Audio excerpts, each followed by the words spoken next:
There is no denying that psychological and emotional problems, even severe mental distress, can affect most anyone. But does this mean we are all insane?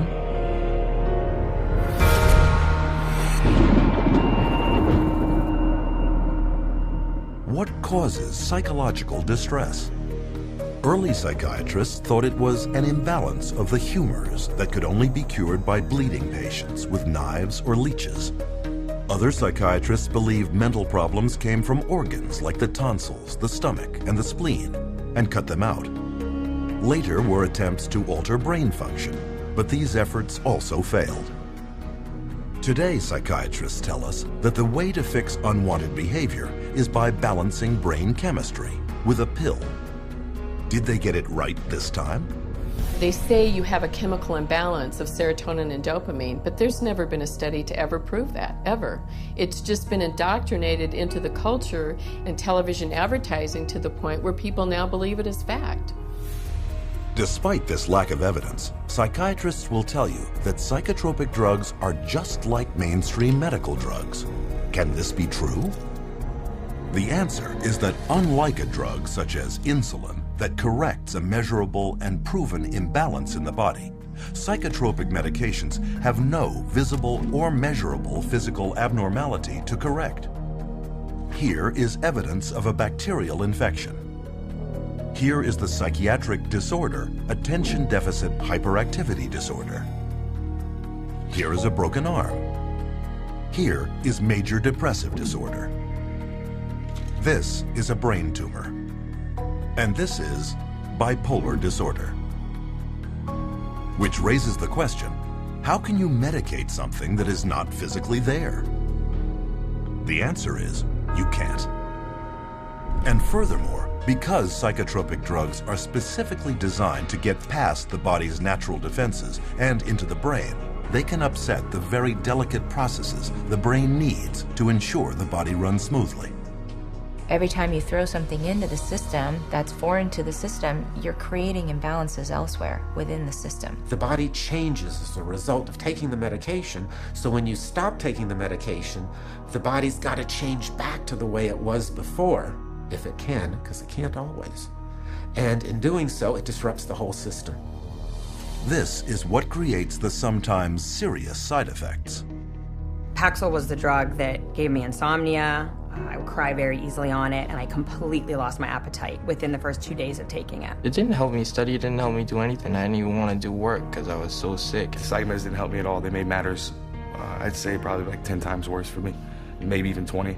Only now I was further impaired by the medications, and I started having car accidents. They put me on Zoloft, and it made me want to kill myself. And I realized that those drugs were just destroying me. Even when I was on them, I realized that they were destroying me. In spite of the crippling effects of their drugs, psychiatrists and drug companies have used them to create a huge and lucrative market worth billions. And they've done this by naming more and more of life's problems as medical disorders, requiring psychiatric treatment. For example, shyness becomes social anxiety disorder. Loss of a loved one, major depressive disorder. Homesickness, separation anxiety. Suspicion, paranoid personality disorder. Having ups and downs, bipolar disorder. Distractibility, ADHD. This is why it is almost impossible for anyone to see a psychiatrist today and not be diagnosed with a mental illness.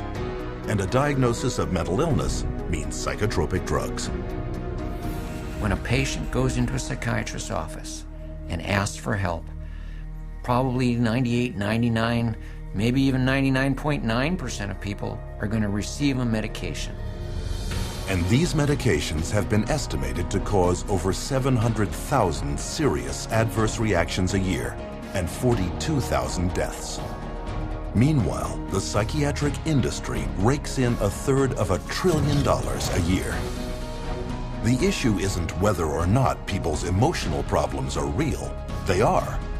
What we really should be asking is, how did psychiatrists convince people that these problems were signs of mental illness? How did they use these illnesses to create a demand by doctors and the public for psychotropic drugs? And how did these drugs, with no known curative powers and a long list of side effects, become the standard treatment for every problem in life?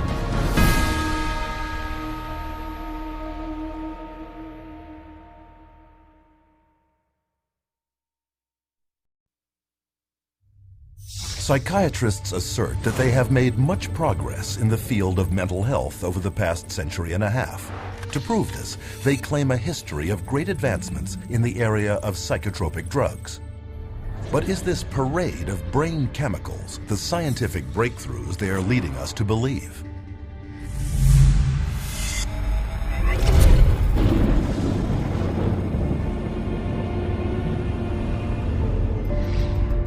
Modern institutional psychiatry has depended on psychotropic drugging since its earliest beginnings in insane asylums during the 19th century. During that period, psychiatrists functioned almost exclusively as attendants, promising to cure the seriously mentally ill. But as they could not, they were not regarded by mainstream medicine as real doctors. Other physicians considered psychiatrists as almost a doctor. Okay, because they weren't doing medical stuff. So to increase their status, they needed to become much more scientific. They need to prove that this is a legitimate scientific field. This is a legitimate medical profession. So they start medicalizing everything. To control behavioral outbursts amongst inmates, psychiatrists employed early psychotropic drugs, such as morphine and opium. But contrary to their claims, these drugs cured nothing and proved to be highly addictive. This led to a whole new generation of dependence, a solution far worse than the original problem. But the attempts to control objectionable behavior continued, and by the turn of the 20th century, phony cures for mental illness, such as heroin, could be found being peddled throughout the United States and Europe. Even psychologist Sigmund Freud played a major role in the creation of the cocaine industry in the Western world, writing many glowing articles promoting its use for spiritual distress and behavioral difficulties. Freud, as a psychoanalyst, he for a while was promoting cocaine as being a panacea for all kinds of problems. Freud later wrote, "The psychic effect of cocaine muriaticum consists of exhilaration and lasting euphoria, produced no compulsive desire to use the stimulant further." What Freud did not reveal was a significant conflict of interest involving two rival pharmaceutical giants, Merck and Parke-Davis, both paying him to endorse their respective cocaine extracts. Sigmund Freud's early psychotropic drug marketing campaign helped create a major cocaine epidemic throughout Europe at the turn of the century. Clearly, another happy pill would have to be found. It wouldn't take long. Psychiatrists in the first half of the 20th century next turned to amphetamines. As before, the hype subsided into unavoidable proof that the drugs not only were ineffective, but highly toxic and addictive. Each fad followed the same pattern. First, the drug would be hailed as a medical breakthrough for mental problems. Then increasing reports of serious side effects would trickle in. Finally, after years of denial, when psychiatrists and pharmaceutical companies could no longer deny the dangers of the drug, they would abandon it in favor of their next wonder drug. Though none of their drug therapies had ever proven to cure anything, psychiatrists continued their search for a magic bullet that they supposed would cure all. And in 1954, their dream, they believed, was realized with the introduction of psychiatry's first so-called miracle drug, chlorpromazine, better known as Thorazine. Originally designed and tested as a synthetic dye, then as an anti-parasitic in pigs, Thorazine was accidentally discovered to shut down human motor controls. One of the first papers promoting its psychiatric use stated, "The aim is to produce a state of motor retardation, emotional indifference, and somnolence." Thorazine was considered the chemical lobotomy. Instead of cutting off the frontal lobes of the brain with an ice pick, you didn't have to do that kind of surgery. You could do it with a drug.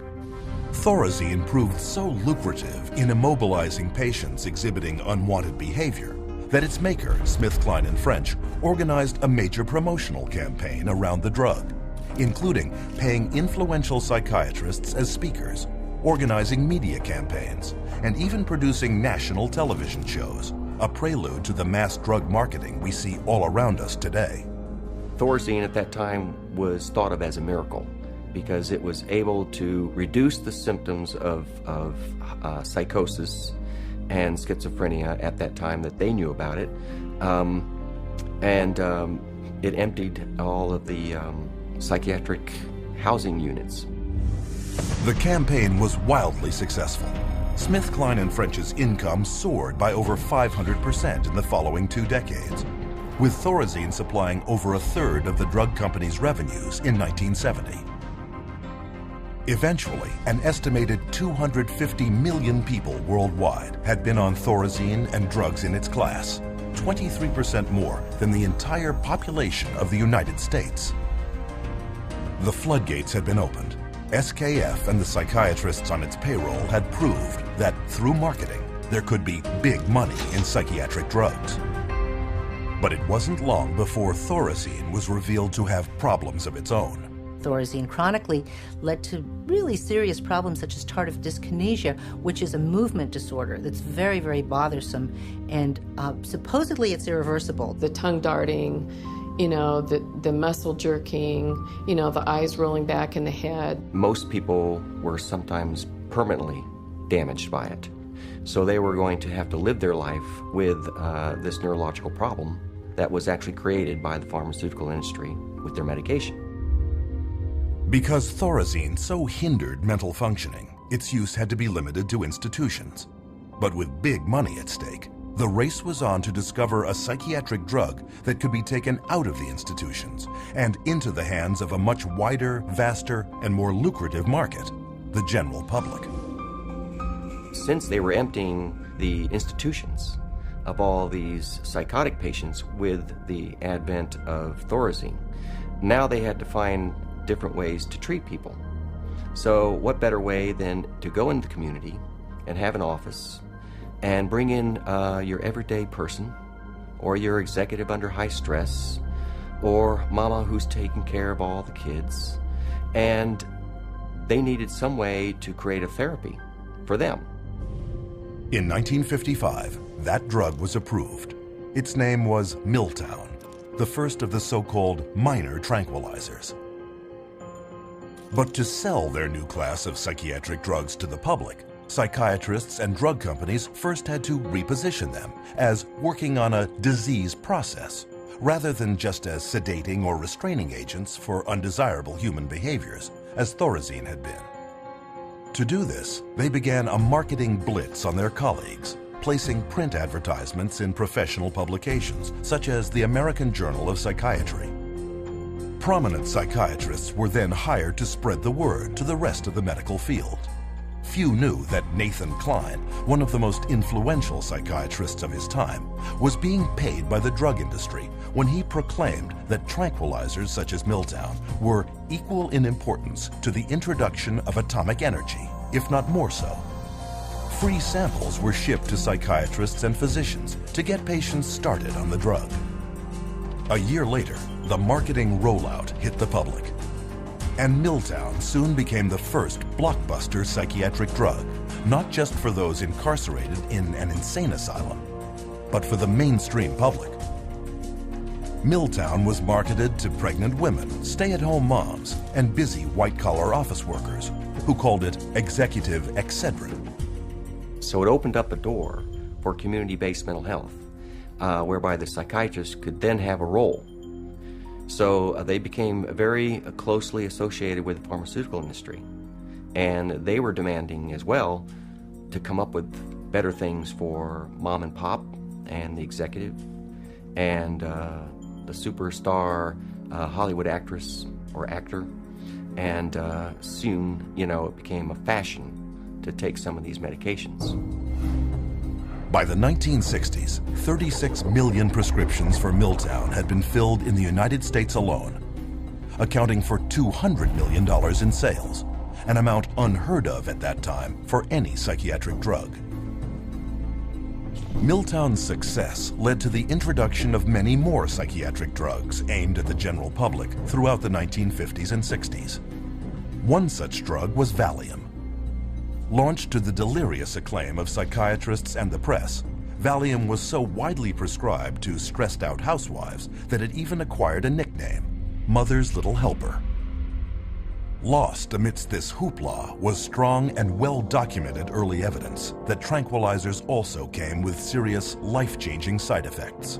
Milltown, for example, was soon labeled by the 1962 President's Advisory Commission on Narcotic and Drug Abuse as more dangerous and addictive even than cocaine or methamphetamine, and fell quickly out of use.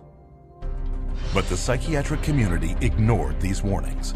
Pandora's box had been opened, and with their new pills, they were no longer caretakers of the insane. They were real doctors administering drugs to patients. And their backward logic was, if the drugs did indeed shut down mental symptoms, weren't they therefore addressing some physical disease in the brain? Within years, this reasoning enabled psychiatry to undergo a profound change. Psychiatrists were no longer caretakers, they were doctors. Mental complaints were no longer psychological, they were symptoms of disease. And to treat them, psychiatrists wrote them prescriptions. It's all about money. The use of writing prescriptions and having an income from people coming in and getting their prescriptions and this, that, and the other is what revived the psychiatric community. It was the thing that put them back where they were earning money again. Business was going so well that a group of prominent psychiatrists met in Puerto Rico in 1967 to lay out the expansion of psychotropic drug use for the year 2000. According to organizing psychiatrist Dr. Wayne O. Evans, psychomedication is now an accepted way of life, and the search for the just right pill has become the goal for many people. By the early 1980s, Valium had become the most widely prescribed drug of any kind in the Western world. In 1978 alone, nearly 2.3 billion tablets sold, enough to medicate 1/2 of the world population. The business of psychotropic drugging had gotten so out of hand that at a 1979 hearing on the use and abuse of benzodiazepines, one United States senator commented that the whole pitch appears to be to sell, market, sell, and market. But bigger things were yet to come. The next drug that became a rage was Prozac. And of course, Prozac was not for anxiety, but for depression. And all of a sudden, the diagnosis of depression starts multiply. The number of people who are diagnosed as being depressed starts multiplying substantially. Prozac was released amid great fanfare, with tales of miraculous recoveries, sick minds made well, and ruined lives restored. And all with almost no side effects or addiction, or so its manufacturer claimed. Many new antidepressants quickly followed, also pitching instant psychological relief with little downside. And with this, mainstream psychiatry abandoned psychotherapy for pharmacology forever.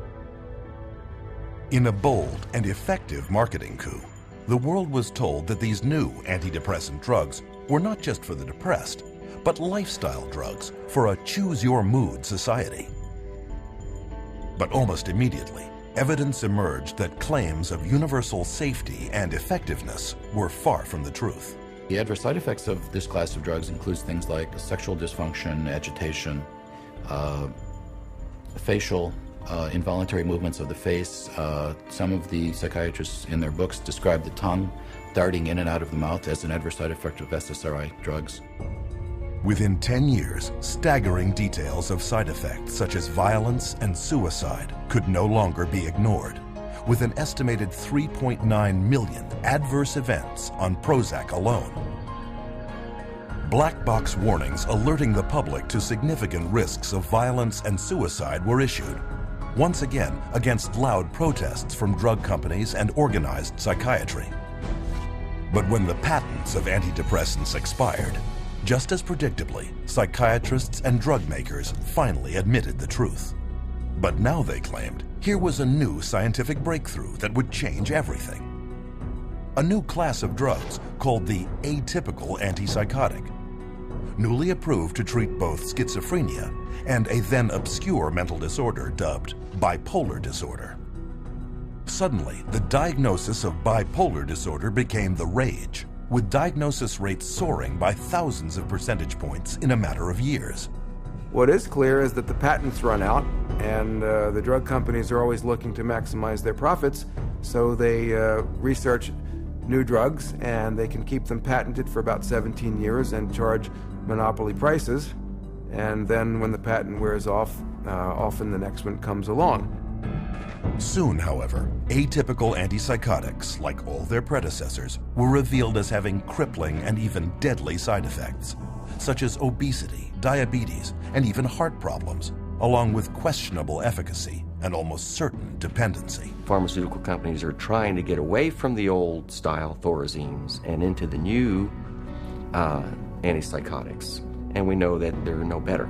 So today's new and improved antipsychotic is no better than the old thorazine, which was the miracle drug for psychiatry.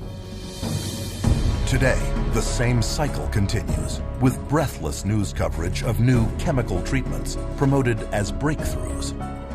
Even hallucinogens such as LSD and ecstasy are now being tested for future psychiatric prescription. Psychiatry has a wonderful history of coming up with one label after another, all to cover up their own inadequacies and their own inability to get a product, which means to cure somebody or to truly honestly help somebody. So their solution is always, let's come up with another syndrome that person has. It's one alphabet soup label after another. And just when the public starts catching on to that the experts may be telling us a story, we move on to the next realm of drugs. Psychiatry has become basically pharmaceutical management in America.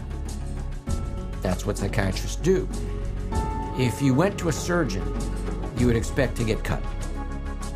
If you go to psychiatrists, you expect to get medicated. That's what psychiatrists do. A century and a half later, two questions remain. Where is the science that backs psychiatry up? And how long will the public continue to be fooled by false hopes, hype, and outright lies?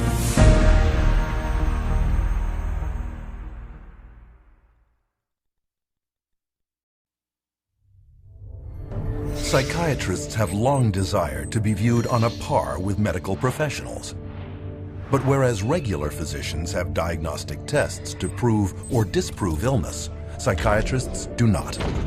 There is no objective testing in psychiatry.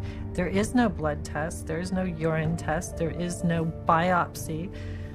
There's nothing that objectively proves that there's anything physiologically or biochemically wrong that's creating your symptoms. With cancer, you can do a screening and it's there or not. You can look at the cells and you can tell if it's there.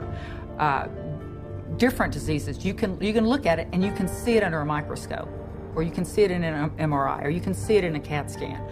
With mental health, you can't see it. You can't be diagnosed in a medical procedure. It's all subjective. So the question becomes, without any scientific lab tests showing the presence or absence of mental problems, how does psychiatry's diagnostic system work? And how did it become so prevalent?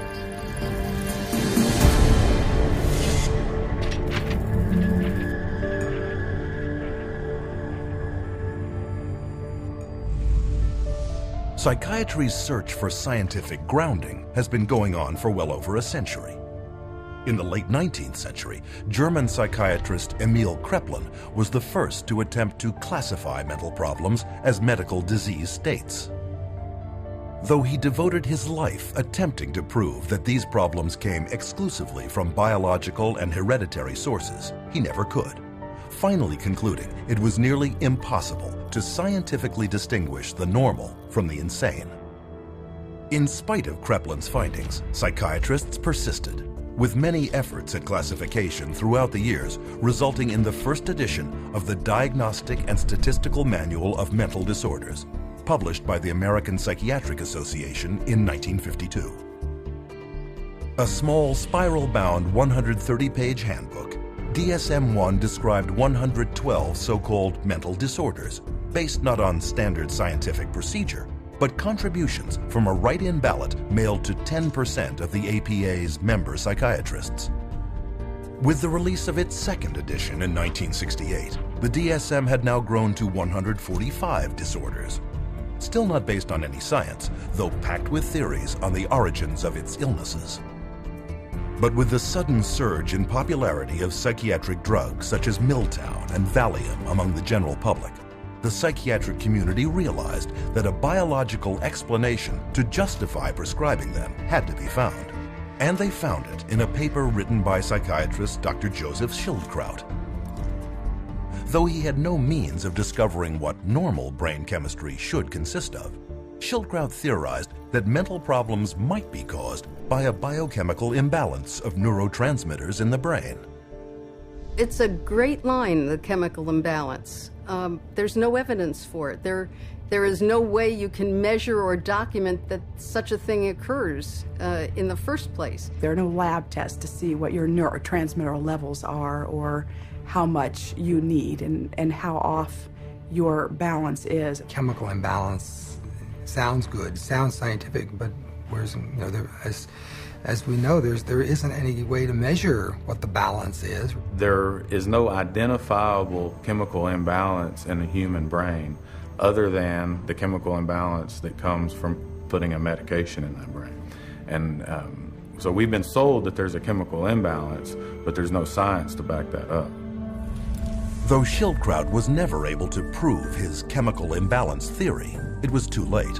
The psychiatric community had already adopted the theory as a plausible-sounding medical explanation for the mental disorders listed in the DSM. But without a test confirming a chemical imbalance, psychiatrists were still bedeviled by a severe inconsistency of diagnosis. Not only that, but psychiatrists were often unable to tell the sane from the insane. This point was driven home in 1972 in the famous Rosenhan experiment, where a total of 8 perfectly healthy volunteers each presented themselves at a mental institution, claiming to hear voices in their head that only said the words empty, hollow, or thud. No other psychiatric symptoms were stated. The result, each of the volunteers, including Dr. David Rosenhan himself, was immediately committed into the institution. The moment we were admitted to the hospital, we abandoned our symptom, and we behaved the way we usually behave. The question was, would anyone detect that we were sane? The answer was, no. No one ever did. All but one was diagnosed as schizophrenic. They were only discharged after admitting they were indeed mentally ill and in remission. After learning of the experiment, the psychiatric community was furious. One hospital challenged Rosenhan to send in more volunteers, promising to catch every one of the fake patients. 3 months later, they proudly announced that of 193 patients presenting themselves, they had turned away over 41 who were pretending mental illness and considered another 42 suspect. The problem was, Dr. Rosenhan hadn't sent in a single person. 70 years later, Emil Kreplin's conclusion that psychiatry could not distinguish sanity from insanity had once again been proven correct. In his study, Rosenhan concluded, any diagnostic process that lends itself too readily to massive errors of this sort cannot be a very reliable one. It wasn't just the embarrassment of the Rosenhan experiment that caused psychiatry's leadership to take a new approach to diagnosis.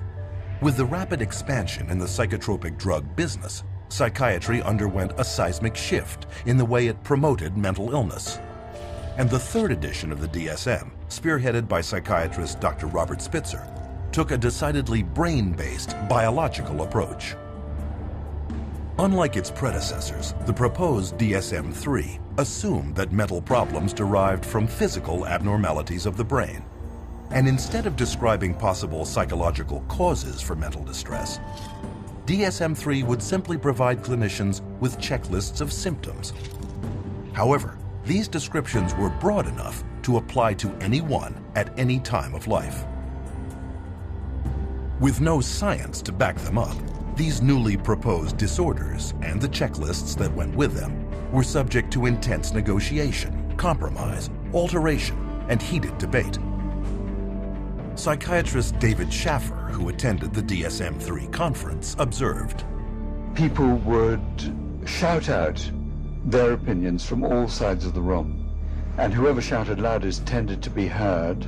My own impression, is coming straight from England, was it was more like a tobacco auction than a sort of conference." Many committees are established to determine what should and shouldn't go into the DSM, the current revision. And a lot of the committee activity is based upon, could be personal bias, political pressure, the trend that may be in vogue then, and other things that are non-medical. Well, in the DSM, I mean, they vote in diseases.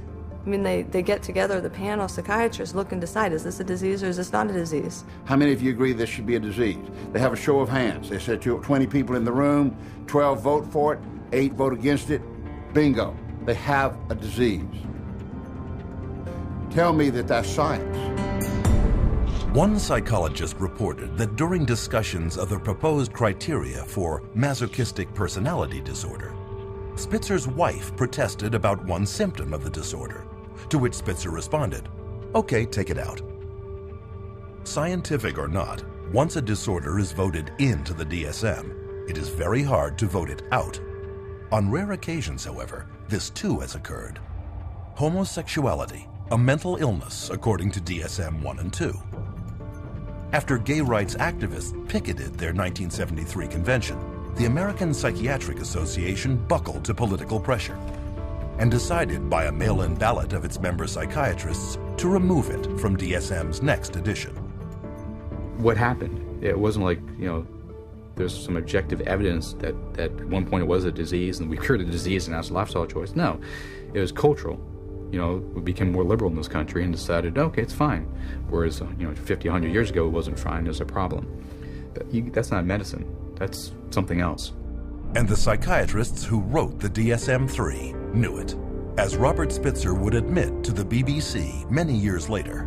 What happened is that we made estimates of prevalence of mental disorders totally descriptively, without considering that many of these conditions might be normal reactions, which are not really disorders.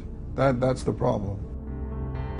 But instead of learning from their mistakes, the American Psychiatric Association published the DSM-4 in 1994. And it was even bigger. With 374 different diagnoses amongst its 886 pages, the new edition more than tripled the number of mental illnesses listed in the DSM-1. This rapid expansion in the number of psychiatric diagnoses may not help the patient, but it benefits many others. Once a diagnosis has been created, it enters the professional curricula. Specialists emerge to treat it. Conferences are organized around it. Research and publications cover it. Psychiatrists formulate their patients' symptoms to correspond to it, and drugs are prescribed for it. The DSM, in short, was no longer a manual, but a full-fledged industry. The DSM, although it is our Bible, it becomes the Bible and it becomes tantamount to, the tablet coming down from Mount Sinai, not just for psychiatry and psychology, but for insurance companies, for the legal profession. It comes into play as far as sentencing. It comes into play as far as custody decisions. So non-scientific information is used to make some radical, life-altering or life-ending decisions. The danger of all these psychiatric diseases is that anyone walking the earth today could be labeled as having a mental illness. Using the DSM, psychiatrists at Harvard University have declared that half of everyone on Earth will be mentally ill in their lifetime. One prominent Harvard psychiatrist, Dr. John Rady, goes a step further, arguing no one is truly normal. Though the American Psychiatric Association has quietly acknowledged the lack of evidence for Joseph Schildkraut's chemical imbalance theory, the claim is still flogged in the media and passed on to patients every day. And although you are not likely to hear it in the general media, psychiatrists readily admit that the disorders listed in the DSM have no proven pathology and therefore cannot be called medical diseases. If you were to be confronted with someone saying that the DSM is not backed up by science, what do you have to say about that? Oh, I would say that they're entirely right. No, the DSM is not science. I think there are non-scientific elements, political aspects of it that influence it. Yeah, absolutely. DSM-4 is still far away from science. The DSM system is far from perfect, but it's the best we have. DSM stands for diagnosis as a source of money. It brings in a lot of money. Nonetheless, the next edition, DSM-5, is in the planning stages and is due to be published in 2012. And this time, the negotiation for the next new psychiatric diseases is being held in secret. But we do know some of the new disorders under consideration. One is internet addiction disorder, originally presented as a joke in a 1997 New Yorker article. Regardless, it is now claimed that 25 million people may qualify as compulsive surfers. Other disorders contemplated for DSM-5 include compulsive shopping disorder, binge eating, apathy disorder, parental alienation syndrome, relational disorder, intermittent explosive disorder, road rage. All potential disease categories with psychotropic drugs waiting to be assigned to them. According to the APA, 19 of the 27 psychiatrists on the top panel deciding on what illnesses to include in the next edition of the DSM have financial ties to drug companies. The situation got so bad that the architect of DSM-3, Robert Spitzer, and DSM-4 editor Alan Francis went public, warning the APA might well be accused of a conflict of interest in fashioning DSM-5 to create new patients for psychiatrists and new customers for pharmaceutical companies. But the psychiatric community has decided not to address this issue, and for good reason. Today, psychiatric drugging rakes in over $80 billion a year for pharmaceutical companies. And with every new edition of the DSM, the diagnoses have not only expanded in number, but cast a wider net to encompass such population segments as senior citizens, the military, pregnant women, and even children. In my training, when I first started this, they told us that they would not give a bipolar diagnosis for a child under 18. These days, I see children diagnosed with bipolar disorder at 5 and 6 years old. A 2-year-old can be throwing a temper tantrum and then stop and be fine. Anybody that's a parent has seen that happen. That doesn't mean they're mentally ill. It means they're 2-year-olds. How can you even diagnose a 2-year-old as a bipolar disorder? I mean, how can you diagnose anybody as a bipolar disorder if you want to look at it that way? Because there is no such thing as bipolar disorder, not from a medical standpoint. It's not like you can find a cell in a person that shows that they have bipolar disorder. It's not like they have a fever or run a temperature, like if they had a physical illness. This is a behavioral definition only. In other words, a human being sat there and made a subjective decision that this person has this so-called condition. Today, nearly 1 million children are diagnosed as bipolar, making it more common than autism and diabetes combined. In 2007, 500,000 children and teenagers took at least one prescription for an antipsychotic, including 20,000 under the age of 6. Antipsychotic drugs, powerful chemicals designed originally for only the most seriously mentally troubled, are now a $22.8 billion industry. If you spent days reading the newest DSM, you would be able to diagnose every human being that you ever saw. And with the diagnosis come to treatment. The DSM most definitely helps in the prescribing of drugs. It legitimizes the process of pulling out the prescription pad, because here is this disease entity. The disease entity is addressed with this medication. And the DSM is in the service of making things reductionist into very simple, simplistic ways of looking at things. That makes it easier for the pharmaceutical company to create a medication for. The only thing that we've left out of that equation is the person. And the average person is completely unaware that psychiatric diagnoses are not medical, but merely voted on behaviors. Which leads us to our next question. How do psychiatrists take these invented disorders and get people to believe they have them?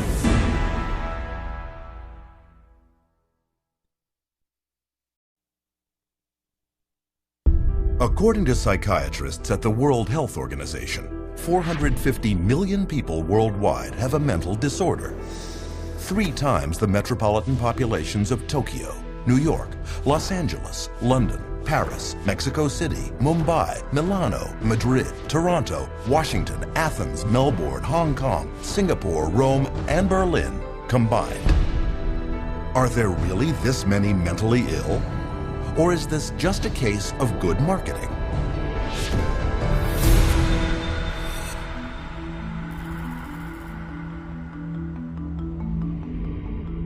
In early 1999, the United States was confronted with news of a frightening new disease epidemic. You blush, sweat, shake, even find it hard to breathe, posters read, with the tagline, "Imagine being allergic to people." The disease was social anxiety disorder, SAD, or SAD, and it was claimed to affect about 13.3% of the American population. And to find out more, readers were instructed to contact a group called the Social Anxiety Disorder Coalition. What the public was not told was that both the coalition and the campaign were created by a public relations agency and bankrolled by a drug company.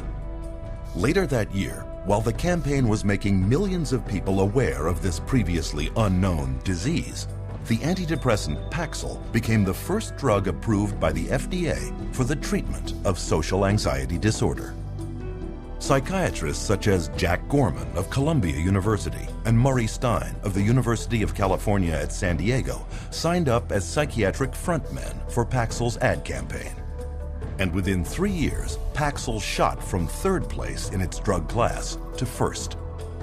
Paxil's product director would later boast, "Every marketer's dream is to find an unidentified or unknown market and develop it." That's what we were able to do with social anxiety disorder.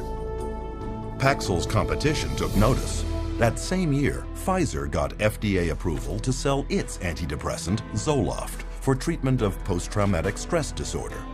They too hired a public relations firm to create their own psychiatric front group and paid psychiatrists to spread the word about the disorder.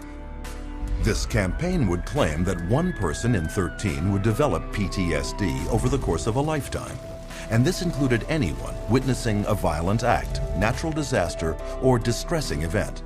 And as with Paxil, sales of Zoloft skyrocketed.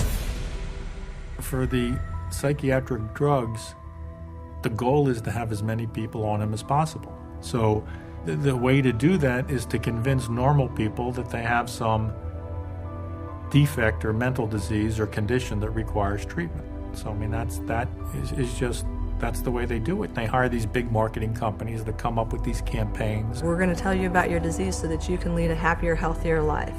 Oh, and by the way, we have a drug too that helps to treat this disease.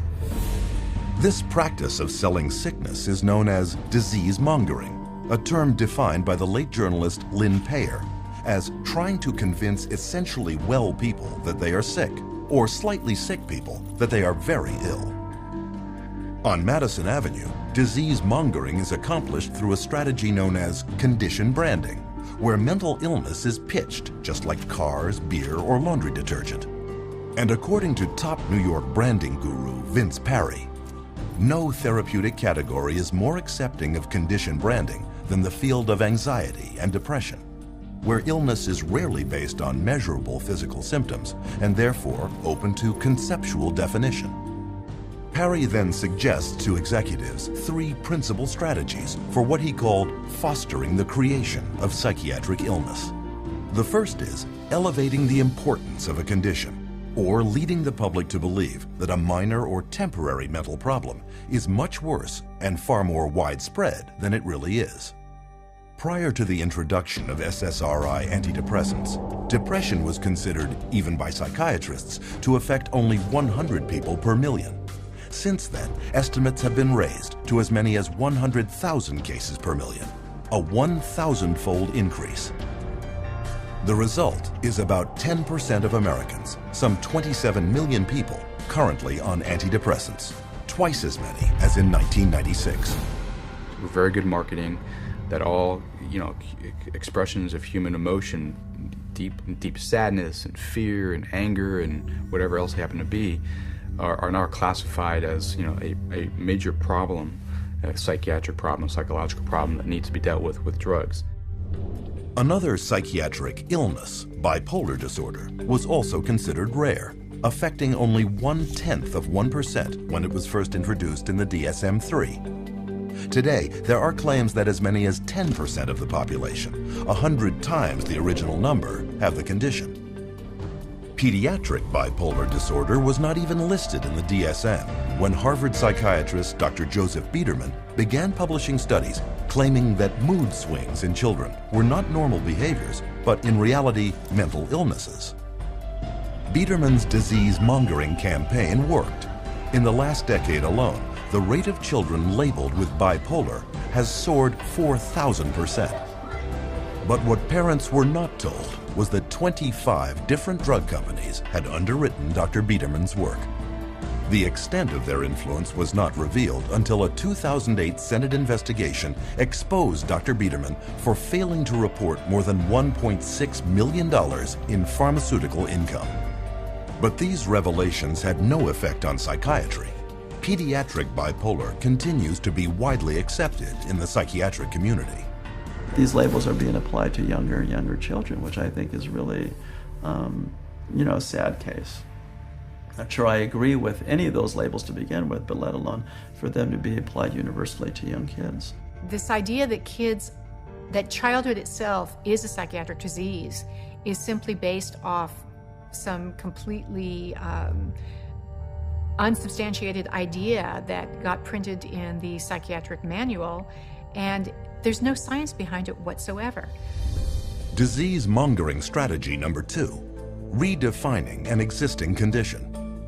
This tactic takes an ordinary state of mind and recasts it as a psychiatric disease that now must be treated with drugs. Case in point, the winter blues, a common mental condition related to the lack of sunlight during winter months, but redefined by psychiatrists as seasonal affective disorder, a psychiatric disease requiring psychiatric treatment.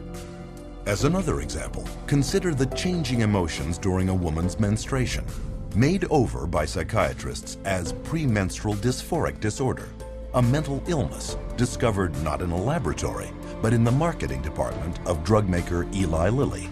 When Prozac patent came up, they realized they needed to come up with some sort of new to keep the money rolling in, and they came up with a new disorder. They just made it out of thin air, the premenstrual dysphoric disorder, the PMDD, and then the new wonder drug, which was Serafem, which if you look at Serafem on the back of the label, it just says, this is Prozac.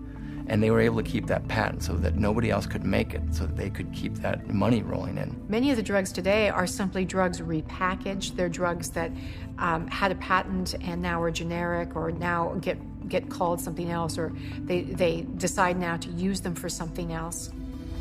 Disease-mongering strategy number 3, creating a new condition for an unmet market need. Example, compulsive shopping disorder, publicized by psychiatrist Dr. Jack Gorman. In Gorman's public appearances, a recent study was cited that claimed that as many as 20 million Americans, 90% of them women, could have the problem. What he did not reveal was that the study was funded by Forest Laboratories, maker of the antidepressant Celexa, and that he was a paid consultant to at least 13 pharmaceutical firms, Forest included. Most consumers have never heard of the concept of marketing of disease for profit, but to those in the advertising and drug industries, it is well known.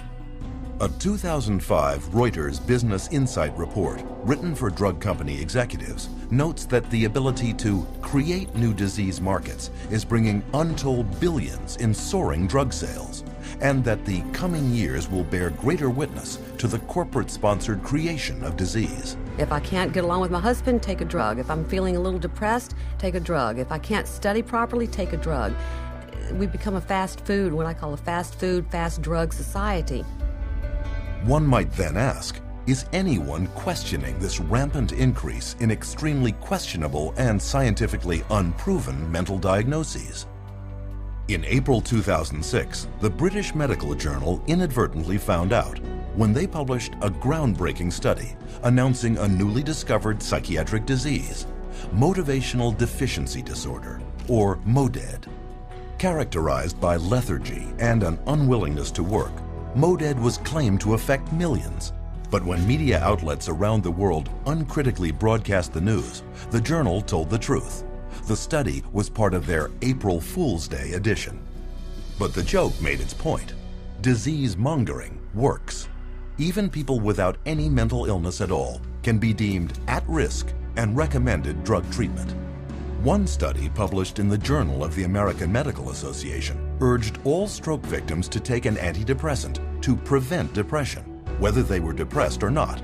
It was later discovered that its authors had an undisclosed financial relationship with the maker of the antidepressant Lexapro. Preventive drugging is the wave of the future. As one expert noted, there is an apparently limitless amount of money to be made from marketing pharmaceutical remedies for diseases, and even more from remedies to reduce risk factors for disease. And of course, every time they come out with a new mental disorder, then they come out with a new drug to counteract it. At least to me, it seems like nothing more than a marketing ploy. There are certain executives in the pharmaceutical manufacturers that have stated that one day in America, every person will be on drugs, healthy or not. With these clever disease-mongering campaigns, 100 million people worldwide are currently on psychotropic drugs. And as a result, the psychotropic drug industry is grossing over $150,000 every minute. Observed one consumer advocate, you can sell hundreds of millions of dollars worth of a drug, even a bad drug, if you have the right marketing campaign. Which leads us to our next question. Now that disease-mongering campaigns are creating the illusion of widespread mental illness, how safe are the drugs psychiatrists are prescribing to treat it?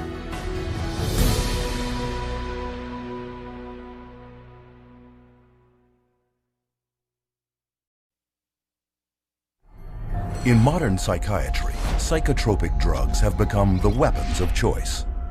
But are they as safe as we've been led to believe?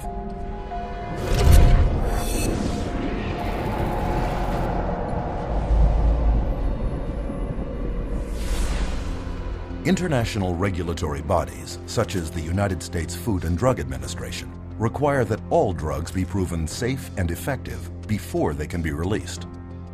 To accomplish this, pharmaceutical companies must conduct thorough and exacting clinical trials that prove the safety and efficacy of their drugs prior to marketing. At least, that's what's supposed to happen. But underneath the public relations veneer, claims of psychotropic drug safety by psychiatrists and drug companies are far from the truth. And there are many reasons why.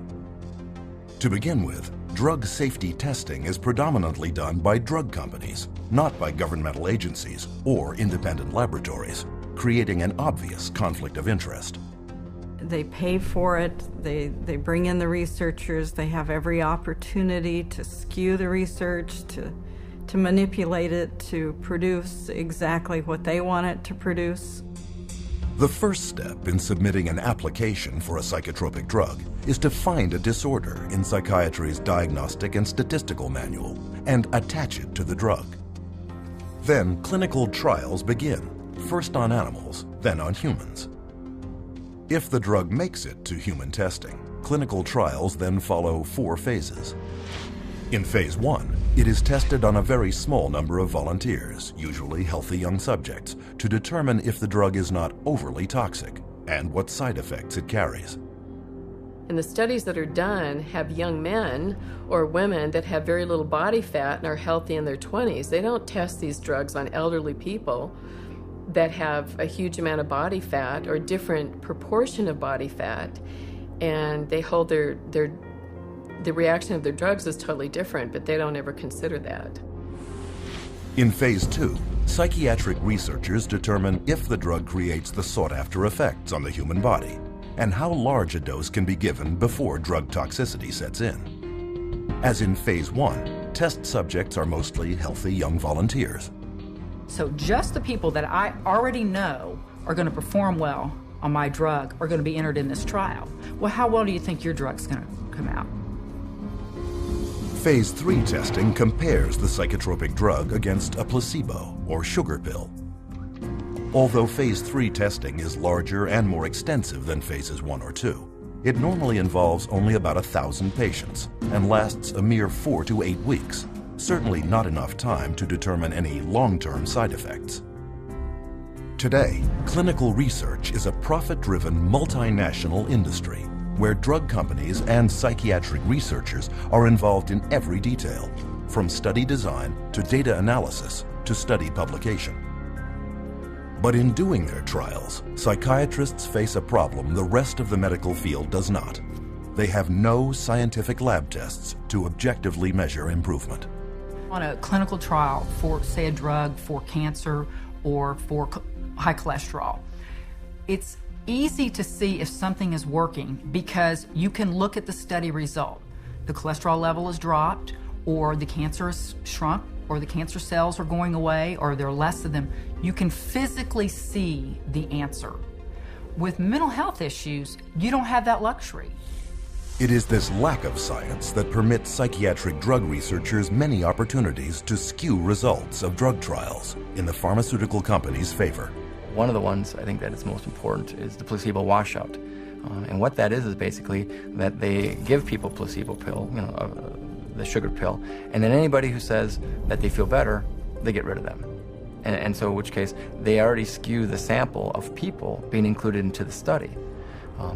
That's going to stack the cards against the placebo, and it's going to show an artificial greater effect for the drug. The data shows that the people that got placebo did better. And you know what the researchers said? Oh, that's the placebo effect. Well, we want to get those people out of the study. Another trick of the trade involves giving subjects the test drugs prior to the trial and then putting them in withdrawal. Then, after starting the trial, they are put back on the test drug and will either come out of withdrawal and score better, or, if on a placebo, will continue to feel worse. Psychiatrist Richard Barrison, for example, took schizophrenics off Haldol to generate active psychosis, then put them back on Haldol during the trial. In spite of this, his study is still cited in psychiatric literature. Another way that they can manipulate the data is unweighted distributions. I have 3 studies that I look at. One study has 1,000 people in it, and another one has 10 people in it, and another one has 15 people in it. The 1,000-person study showed that the drug was no benefit at all. But the 2 other studies that only had 10 and 15 people in it showed the drugs were incredibly superior. So what do they say? They say 2 out of 3 studies showed greater benefit to the drug group. Perhaps the most common way of tilting the outcome of a clinical trial is simply not to count the individuals dropping out of the study because of the side effects. In fact, in clinical trials for the antipsychotic Zyprexa, 2/3 of the 2,500 participants had so many side effects they dropped out. Of the remaining 800, 22% reported serious adverse reactions to the drug. And during the Prozac approval trials, of the 11,000 patients tested, only 286, less than 3%, actually completed the short 4 to 6 week trials. In another common practice, adverse side effects are covered up by giving additional drugs that are not part of the study. And some researchers have been known to simply falsify the studies. Case in point, psychiatrist Farouk Abuzahab, former ethics committee chair of the Minnesota Psychiatry Society, whose patient he recruited into one of his clinical trials, reported having extreme thoughts of suicide. In his research documents, however, he noted 0 adverse events. 2 days later, she jumped from a Minneapolis bridge to her death. A final way of skewing test data is to hide unwanted drug reactions under less frightening terms. This trick was used in the notorious Paxil Study 329, where such side effects as aggressive events, homicidal thoughts, and homicidal acts were categorized under the word hostility, while under the nebulous term emotional lability were filed suicidal thoughts and actions. In many cases, clinical trials are set up not to look for violence and suicide at all. It is a problem that if these clinical trials don't specifically really ask a lot of questions about the nature of suicidal ideation and how the person feels and hopelessness and akathisia, if they don't ask those questions very specifically, they're not going to really get that data, and it's not going to come up. Designing biased trials to avoid negative findings, interpreting the raw data to favor your drug, and spinning the entire study to accentuate the positive are just some of the many, many ways to bias a trial. It is this perfect storm of intellectual dishonesty that has led one drug expert to conclude that it can be proven that most claimed research findings are false. But it is the drug companies that own the studies. And when they believe they have compiled enough evidence to convince regulators that their drug is safe and effective, they submit their phase 3 clinical trials for approval. The FDA only requires that 2 clinical trials be submitted, so drug companies can conduct as many studies as it takes to find the 2 that have the best chance at FDA approval. You only need 2 positive trials against placebo, and it doesn't matter if you did 1,000 as long as you get 2. And it's amazing, sometimes they actually don't. They might pull data from another couple of clinical trials in order to get that approved. They don't need to report all their data. They don't need to report all the trials that they do. They only need to report the ones that they want. They can handpick whichever one they want and then submit just those couple to the FDA. As FDA Director of the Division of Neuropharmacological Drug Products, psychiatrist Paul Lieber complained, the sponsor could just do studies until the cows come home, until he gets 2 of them that are statistically significant by chance alone, walks them out, and says he had met the criteria. The New England Journal published a study about a year ago showing that many clinical trials that had been conducted and registered with the Food and Drug Administration were never published because they came out showing no significant advantage over placebo. So antidepressants are not as effective as they are being made out to be, and the side effects are not as emphasized as much as they should be. This point was driven home in 2008 by psychologist Irving Kirsch and his colleagues, who obtained every clinical trial ever submitted, published and unpublished, from the U.S. Food and Drug Administration of 4 new-generation antidepressants. The results were both alarming and enlightening. In Kirsch's words, antidepressant medications have reported only modest benefits over placebo treatment. And when unpublished trial data are included, the benefit falls below accepted criteria for clinical significance. In addition to this, volumes of effects associated with these antidepressants have since been discovered, including homicide, suicide, and mass murder. People really don't realize that from the beginning there's been a question of how marginally efficacious these drugs really are apart from placebo. And yet we have horrific side effects. Combine the 2, and where's your risk to benefit ratio? It's down the toilet. But psychiatrists dismissed Kirsch's study because psychotropic drugs are big business, and clinical trials are a big part of that business. Take, for example, Martin Keller, former chair of the psychiatry department at Brown University, lead author of the so-called Paxil 329 study. This clinical trial, which tested hundreds of children on the antidepressant Paxil, found that the drug was generally well tolerated and effective, which in scientific terms is glowing praise. And the study's list of co-authors 22 of the most prominent key opinion leaders in psychiatry. I mean, that was a lot of people, but they were the who's who of psychiatry, and this was going to be a publication that I think, took them, into the end zone on getting their approval for kids. With the FDA's blessing, Paxil became a blockbuster in the child and adolescent market, with sales of $55 million in 2002. It wasn't until the New York State Attorney General's office sued in 2004 that the truth finally came out. The raw data showed that not only was Paxil no more effective than placebo, but the young patients on Paxil were 6 times more likely to have suicidal thoughts. In fact, this data also revealed that 11 of the 93 children on the study developed serious side effects, of whom 7 had to be hospitalized.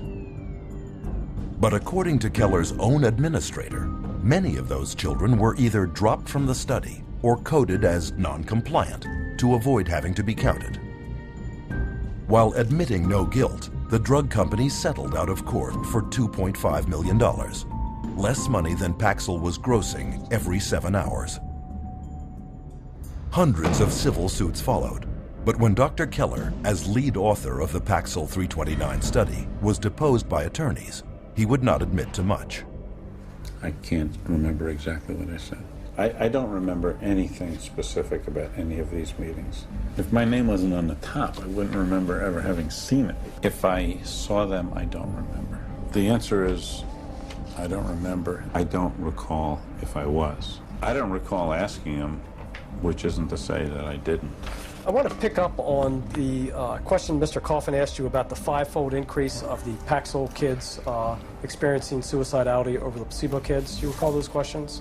I do. And you said that you weren't particularly aware of that except for with regard to a manuscript that was sent to you in confidence by GSK?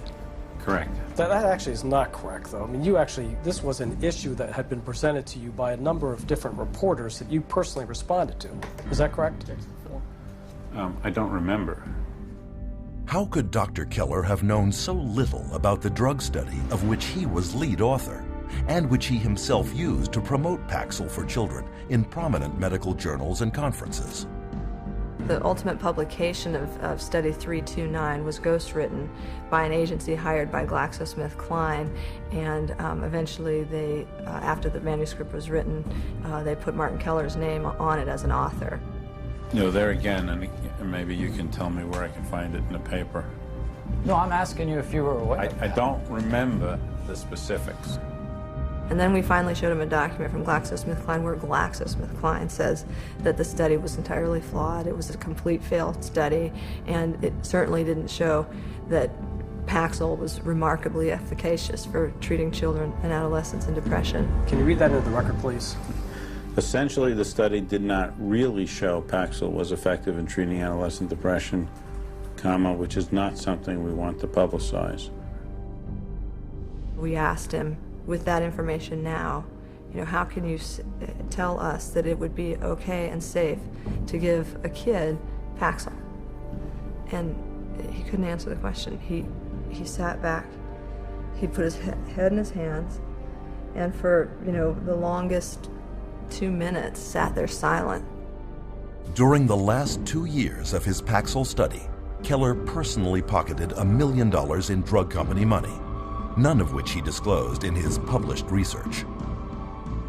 When people look at the field of psychiatry and they hear all these reports in the New York Times and Boston Globe, and they see this psychiatrist or this psychologist, took money and didn't disclose it,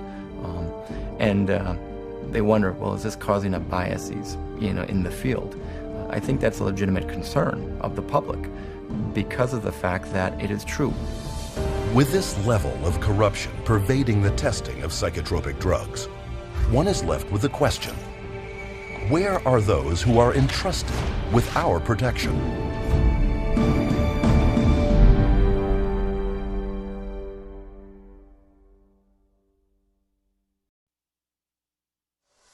Government regulators are supposed to watch out for patients' welfare. So why are so many dangerous psychotropic drugs being allowed on the market?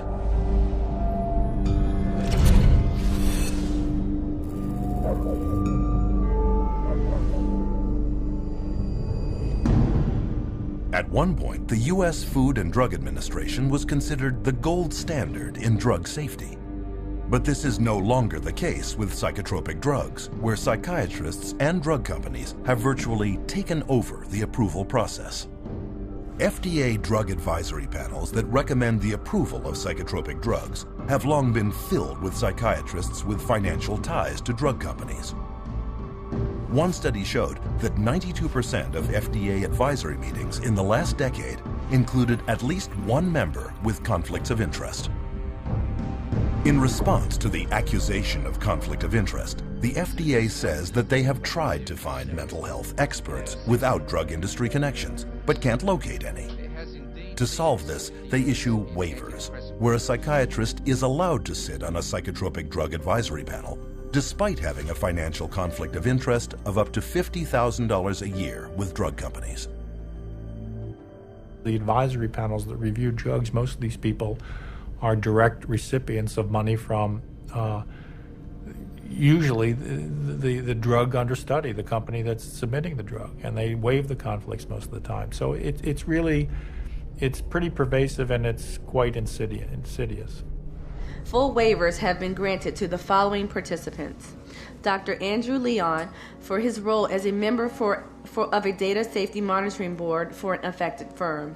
He receives between $10,001 and $50,000 per year.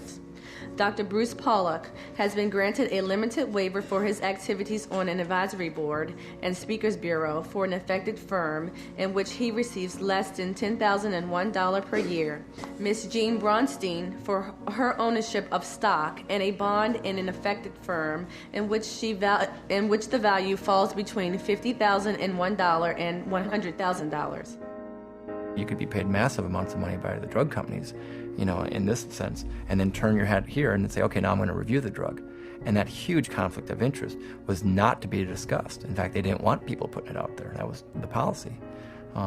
So they still allow it. They still allow that conflict to continue.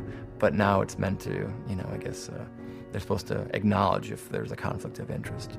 But acknowledging the conflict and getting rid of the conflict are two different things.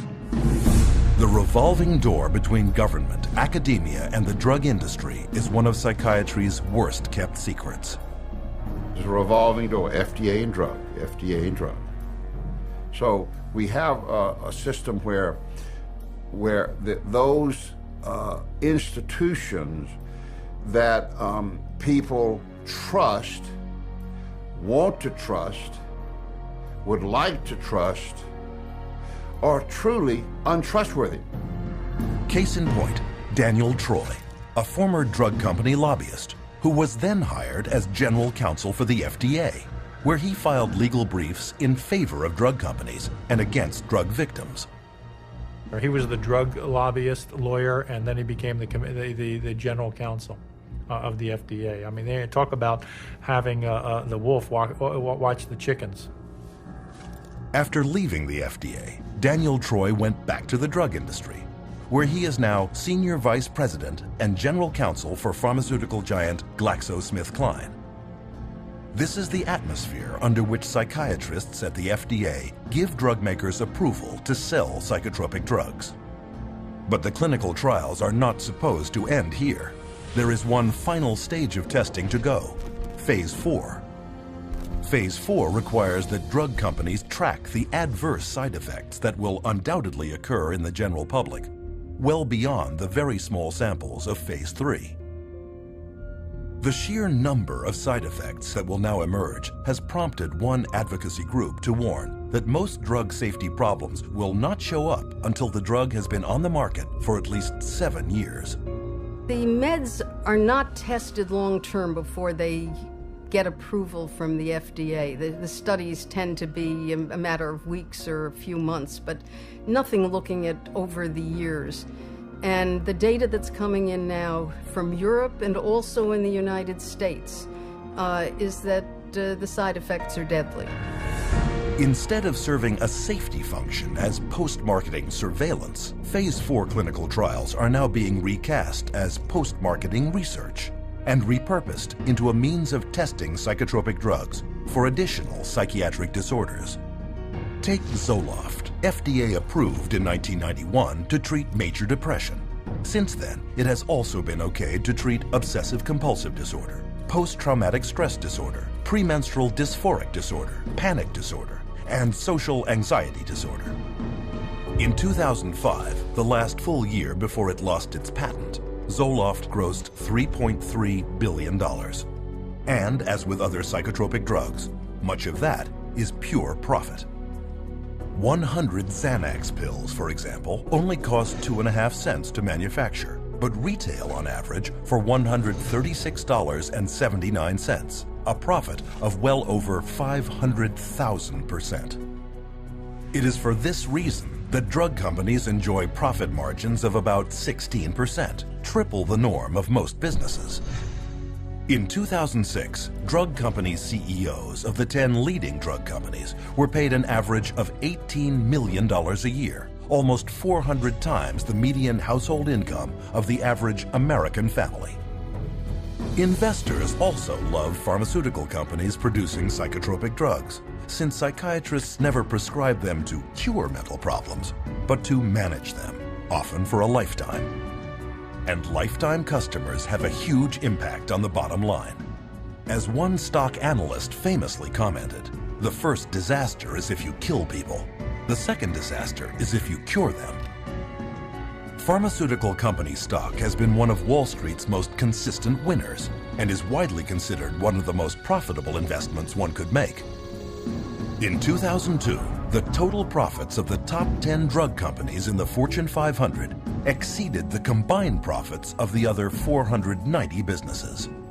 And a downturn in pharmaceutical stock prices would constitute major losses for investors throughout the world, and investments must be protected. With so much money at stake, is it any wonder that stockholders are never told the truth about the drugs they are investing in?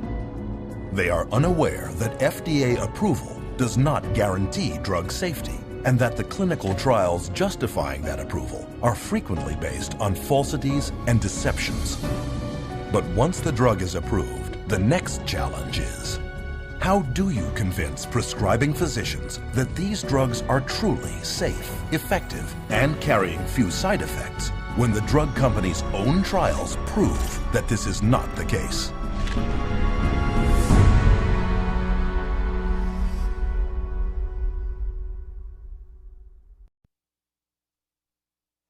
As powerful psychoactive substances, psychotropic drugs are available only through the prescription of a medical doctor. So how did psychiatrists and drug companies succeed in convincing millions of doctors to prescribe them to hundreds of millions of people?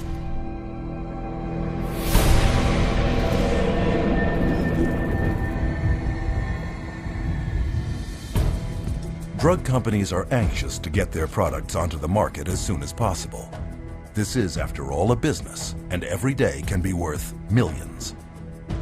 To assure the public and mainstream physicians that their little-tested psychotropics are safe, drug companies spare no expense in getting psychiatrists to stand behind them, and psychiatrists are happy to take the money. It's really quite an interesting marriage that the drug companies have with the medical profession, and psychiatry primarily is a strong arm of that. This relationship is born in medical school. You go to medical school and you learn that drugs are the answer. And then you go into residency and you're told about this whole armamentarium of psychotropic drugs, and if somebody's bipolar, you use this whole group of drugs. If someone's depressed, you use these drugs, and so on. And that is the Bible. And when you're a believer, as psychiatrists are, in the Bible of psychiatry, or in that box called psychiatry, you're not likely to stray unless you begin to think for yourself. And once out of medical school, many of these true believing psychiatrists are recruited by drug companies and groomed to be spokesmen. They know then who are the psychiatrists who are most easily influenced, and they can then invest in those doctors, take those doctors to whatever fancy resort to be educated about the latest, newest med, and those people then become the experts. They go and give the talks at the medical dinners, at the fancy restaurants, or at the drug-sponsored symposia at the American Psychiatric Association. They become the teachers in the residency training programs. Once these so-called key opinion leaders have canvassed the psychiatrists in their area, they then bridge over to mainstream physicians to convince them to prescribe psychotropic drugs.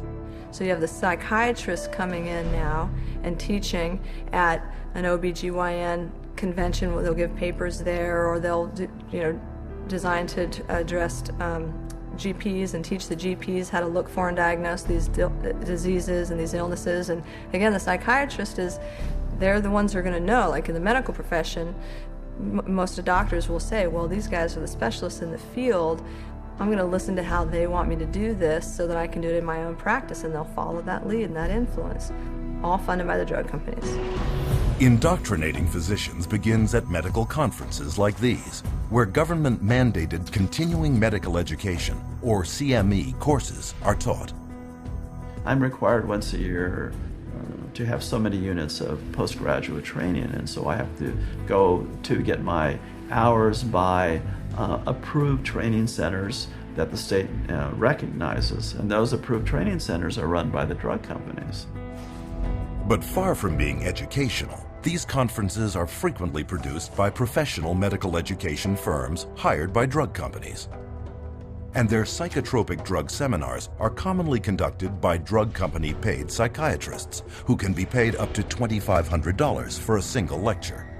Most of the continual medical education conferences and courses are sponsored by pharmaceutical companies, and so I can guarantee you they're not going to have doctors talking about the risks of using their medications.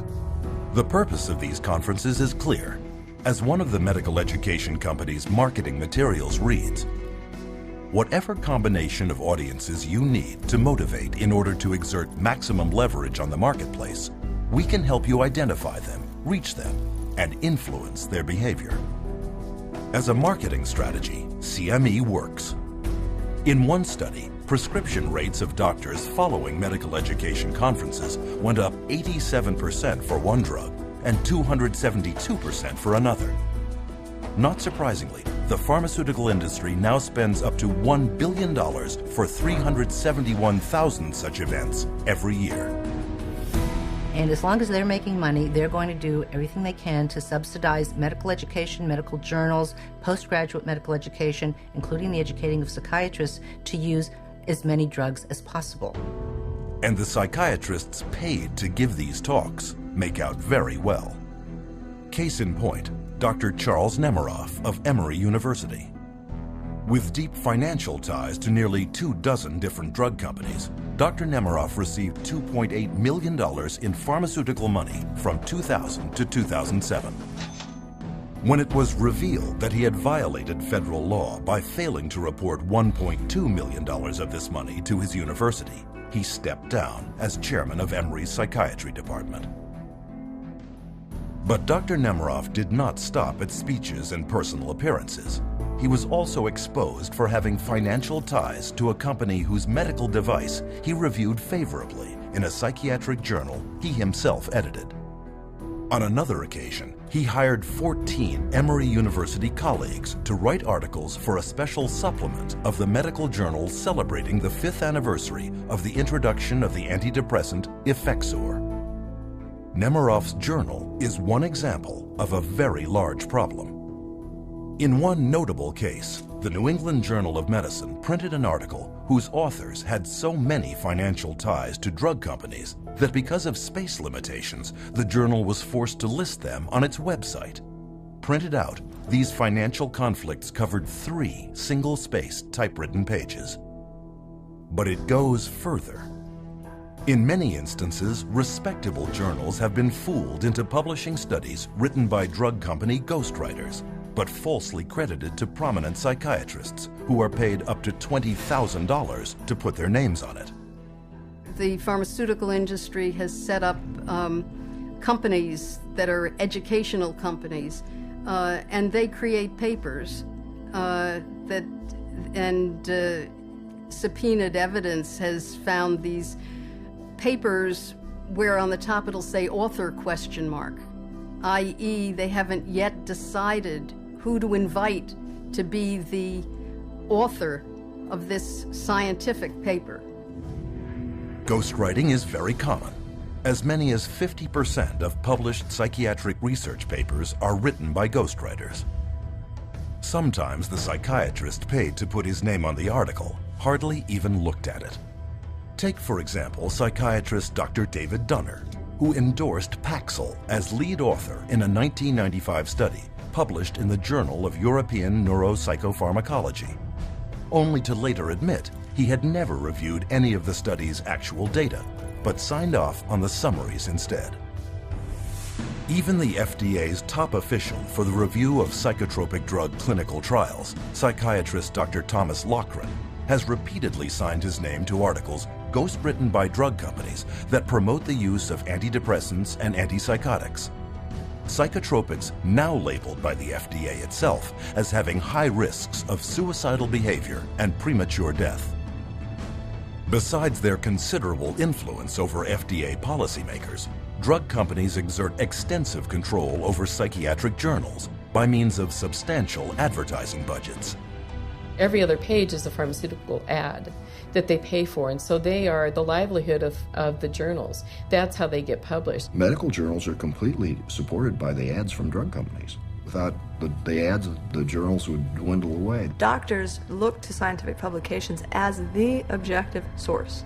It comes from this university, this research being done by these, highly revered, very well-respected leaders in my industry. If I can't trust them, it's doctor to doctor. I'm not listening to those sales reps. That's different. This is doctor to doctor. I'm listening to the big guy. And, they've taken over that process. The scientific literature now, you just can't trust it. Today, between 2/3 and 3/4 of all clinical trials published in major journals are funded by drug companies. And to influence prescribers even more effectively, drug companies will give as much as $1 million to journals for reprints of favorable trials they can later use as objective-looking marketing tools. But the pharmaceutical funding of psychiatry goes beyond even this, until years of pressure finally forced a recent promise to change. The APA's national conference was largely underwritten by drug companies, as were its government lobbying efforts. But old habits die hard. At a recent APA convention, the drug companies were there, handing out food and giving psychiatrists promotional lectures called product theaters. Then they get the vast majority of their funding for their associations, for their meetings, for everything from the pharmaceutical industry. So promoting pharmaceuticals is basically the only options that they have. With psychiatrists already enthusiastically spreading the pharmaceutical gospel to the rest of the medical field, drug companies also attack prescribing physicians on another flank, using armies of drug company sales representatives. We always did a full frontal assault. So we always came in, our product's the best. Our product's the best, our product's the best. Are you gonna write it? Are you gonna write it? You're gonna write scripts? This was kind of our mentality. My job and my pay was based solely on my ability to push drugs through my territory. So if I wasn't moving enough prescriptions, if I wasn't moving enough pills through my territory, I was at risk of being fired, and on a lesser level, I wasn't making the bonus money. The bottom line for you was, it was a business, you got paid, and you had to get as many prescriptions as you needed that doctor to write, and you did it however you could. One way to get people onto psychotropic drugs is through free samples. These are not provided by psychotropic drug makers out of a sense of charity. They are intended to get the patient onto a drug regimen he cannot get off of. Samples sitting on a shelf encourages a doctor to give that drug away and then to write an accompanying prescription for that, which will be later filled at the pharmacy. And that's what doctors wanted, to be able to not only have the samples, but give them to their friends, their family, lots to the patients, because they know if they gave the samples, you had a higher incidence of being able to prescribe. The doctors would prescribe your product. You're getting the physician comfortable with the drug, and you're getting the consumer comfortable with the drug. So let's say when the trial's over and the free drug's gone for the trial, what's the doctor going to do? Is he going to write a prescription of another product? Not if the patient's doing fine. You never want to rock the boat. the industry and the companies fully understand that if you can get those drug samples into a doctor's hand, you're going to be able to get prescriptions out of that doctor. They're actually a very effective marketing tool, and there's quite a large percentage of the marketing budget that goes into the distribution of samples. In 2003, pharmaceutical sales reps handed out $16.4 million worth of free samples. And to sell them even more easily, sales reps have another hidden weapon: prescribing information bought from pharmacies by prescription tracking companies. You'd get a list with like Dr. XYZ, Prozac, Zoloft, Paxil, Celexa, and it would tell you how many scripts, give or take, let's say 10, per month or per week, that physician was writing of those products. So we knew everything about our doctors, which ones were the most valuable, which ones to spend the most time on, and what we needed to do, and where their weak spots were. So it was very valuable in that you frequently, as the sales rep, knew better what the doctor was actually doing than the doctor did himself, because he wasn't tracking his own prescriptions.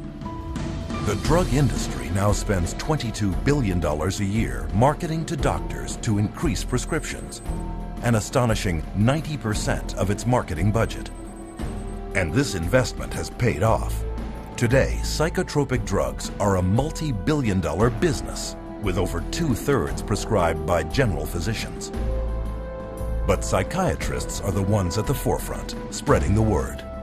And when the use of psychotropic drugs is questioned or gets bad publicity, paid psychiatric opinion leaders deflect attacks and discredit critics.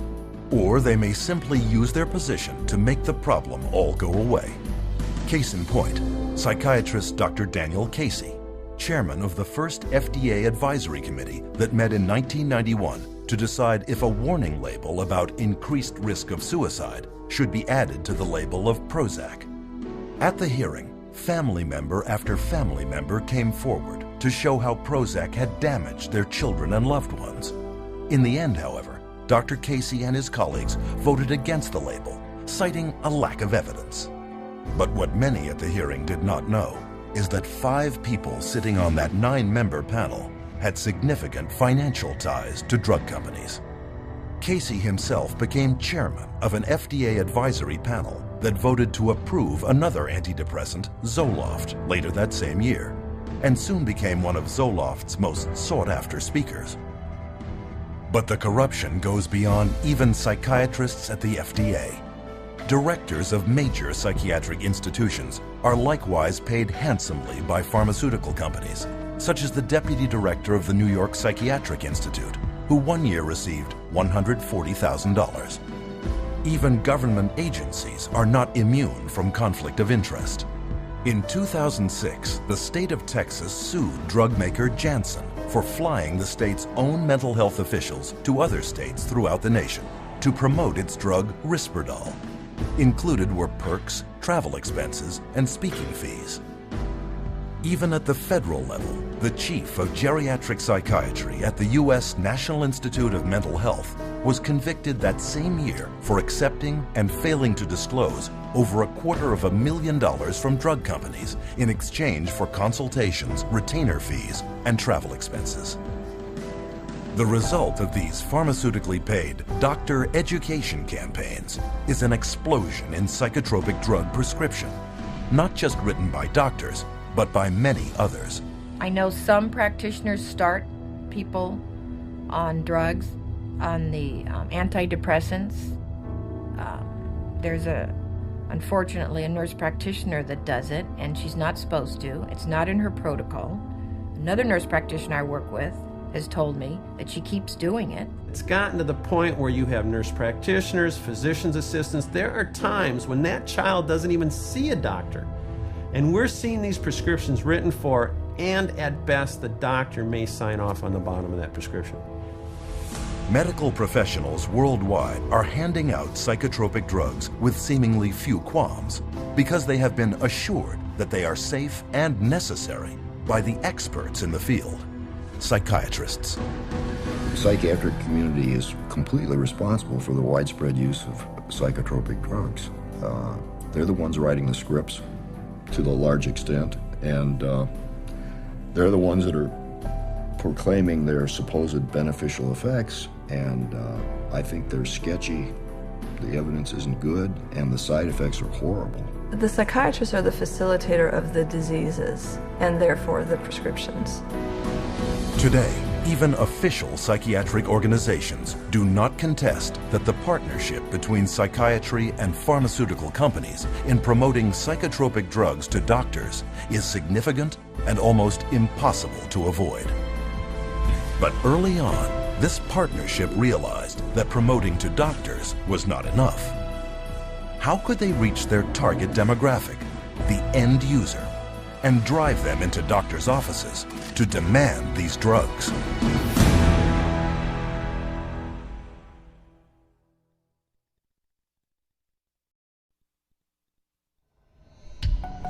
In the mid-1970s, Henry Gadsden, head of Merck, one of the world's largest drug corporations, told Fortune magazine that he wanted his company to be more like chewing gum maker Wrigley's and sell to everyone, even healthy people.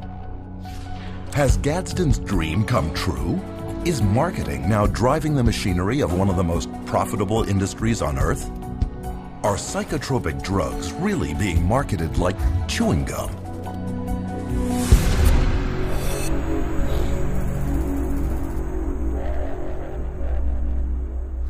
Psychotropic drugs are marketed on two fronts. The first is through sales campaigns aimed at doctors, psychiatrists, and other prescribers. And on a second flank, the drugs are promoted heavily to consumers, you. Until recently, however, it was rare to see a drug advertisement on television because, by law, drug companies had to list all side effects, a list far too long for a 30 or 60-second spot. But in 1997, drug company lobbyists pressured the U.S. Congress to relax this rule and allow them to mention only some of the side effects. With this simple change, advertising psychotropic drugs on American television suddenly became possible. And this opened the floodgates to a torrent of advertising, which soared from $595 million a year in 1996 to $4.7 billion today, an increase of almost 700%. The directed consumer advertising on television, they don't give that message that in order to be healthy, you need to be off drugs. They don't give you that message. They give you the message that, oh, you have a problem, you have an issue, here's the drug that'll fix you. And a lot of money is driving this message home. The average American television viewer now sees as many as 16 hours of drug advertising a year. The pharmaceutical industry reaches right into our living room on a daily basis and tries to convince us that we have this problem that they can solve with a pill. That's dangerous. If you watch any primetime TV, if you watch any primetime news, you're going to get multiple advertisements for whatever the current med is of choice. On television, there are ads now that say, you have got this condition and you're feeling miserable. Ask your doctor to give you this pill. Take this pill, it's over the counter.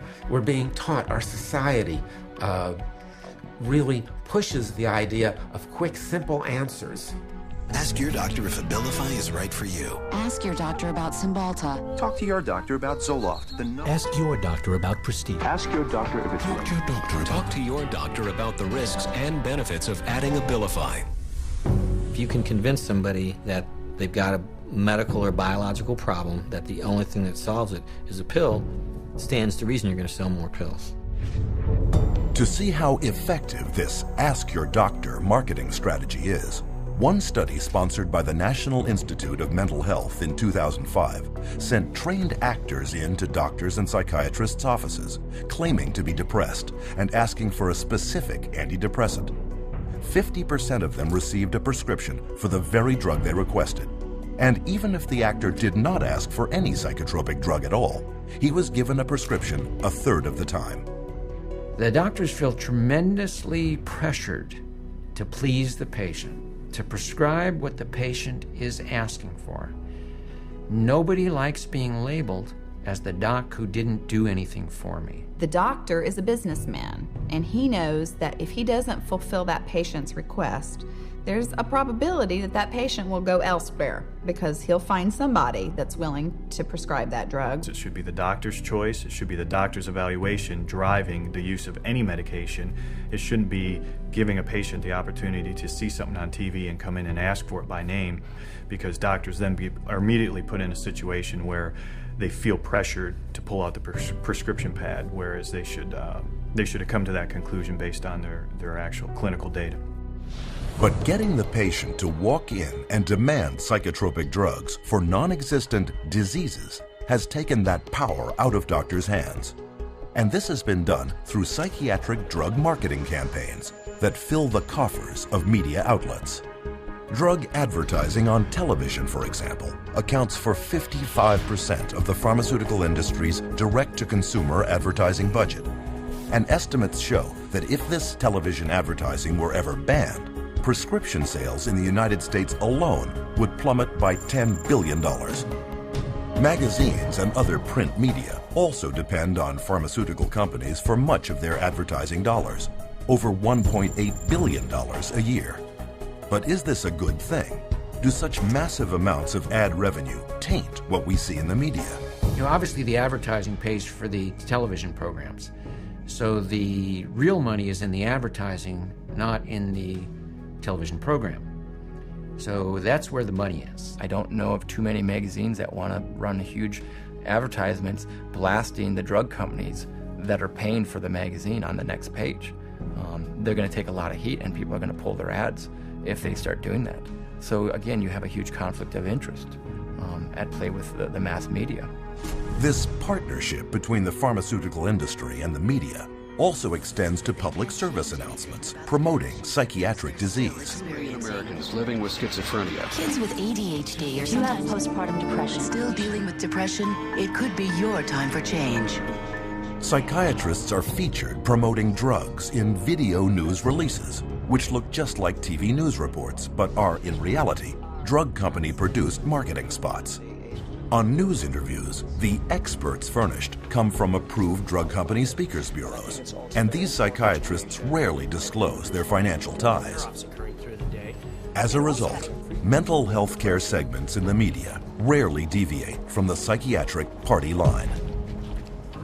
Psychotropic drugs are mentioned in movies and television, such as Prozac on the TV series The Sopranos, and Zoloft, a product placement in the film The Sixth Sense. This mountain of marketing is not confined to broadcast media only.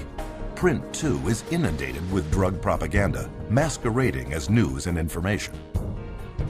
All you have to do is look at any accepted magazine in America today, whether it be an even a woman's journal or a men's journal. There's always some type of pharmaceutical product that's being focused. And they've gone so far as to give away free samples. All you have to do is write in this coupon. And the psychiatric drug message has even infiltrated the taxpayer-supported public radio. For instance, psychiatrist Frederick Goodwin hosted a talk show for years where he championed the use of psychotropic drugs. As we'll be hearing today, Dr. Goodwin assured his listeners, modern treatments, mood stabilizers in particular, have been proven both safe and effective in bipolar children. What he did not say was that he would be paid $2,500 by pharmaceutical company GlaxoSmithKline to give a lecture that very night promoting their mood stabilizer drug, Lamictal. And there was more. The very week that Dr. Goodwin told radio audiences that there is no credible scientific evidence linking antidepressants to violence or to suicide, he raked in $20,000 from Glaxo, which had already admitted that it had suppressed studies revealing that its antidepressant Paxil increased the risk of suicide. Further investigation revealed that Goodwin had failed to report more than $1.3 million in drug company income. Might this level of conflict of interest be preventing the mainstream media from revealing the full truth about psychiatric drugs? As long as we have direct-to-consumer advertising and the marketing dollars the pharmaceutical companies put into it, you will not hear a companion story or any information about a school shooter or a person who went to their work and killed all their family members and friends. You will never hear whether or not they were on a medication. What you will hear is how depressed they were. And you'll have consultant after consultant and psychiatrist after psychiatrist coming up and being interviewed to discuss how mentally screwed up this person was and how they weren't doing their treatment the way they were supposed to, or they didn't seek treatment when they should have. This story has protected psychiatrists and their drugs for decades. To understand why one hears it so often, one need look no further than the bottom line. As parts of large corporate giants, today's media companies are in the business of making money. And to their CEOs, keeping stock prices high is part of their job description. And when pharmaceutical advertising money is your lifeblood, there is little chance you will rock the boat. With traditional sources so compromised, one might wonder if the information they're getting on psychotropic drugs really is the whole story. But what about the internet? Well, psychiatrists and drug companies are already pushing psychotropic drugs in cyberspace too, with very few restrictions. If a patient goes online and looks up a drug and puts in a drug's name, and there'll be a bunch of sites that come up, many of those sites will be funded by the drug companies, but you won't be able to tell from the site. You'd have to, dig up, if at all. You may have no idea that that site was funded at all by the drug company. And especially those ones like Ask a Doctor, those are definitely drug company driven. Through every communication outlet they can influence, psychiatrists and drug companies team up to drum out one single relentless message. You are sick. We've got the answer. And ask your doctor. Women are a special target for these campaigns, both through magazines and daytime talk shows. This appears to be working, with almost 2/3 of all psychotropic drugs taken by women. We don't get the full truth because the media is owned by Big Pharma.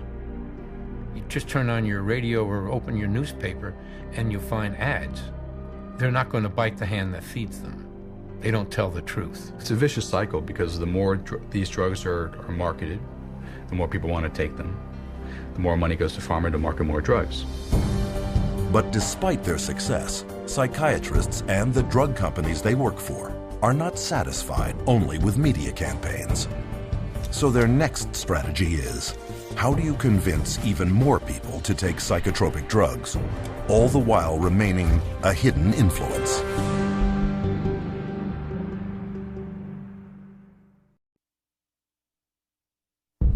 Billions are spent every year by drug companies to advertise their latest drug.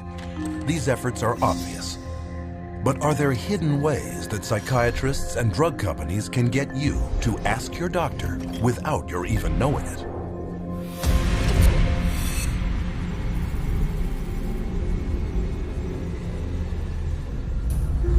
It might seem impossible that an appetite for psychotropic drugs could be created without one's even being aware of it. Could this possibly be true? Well, if you know what to look for, you will find drug marketing campaigns practically everywhere.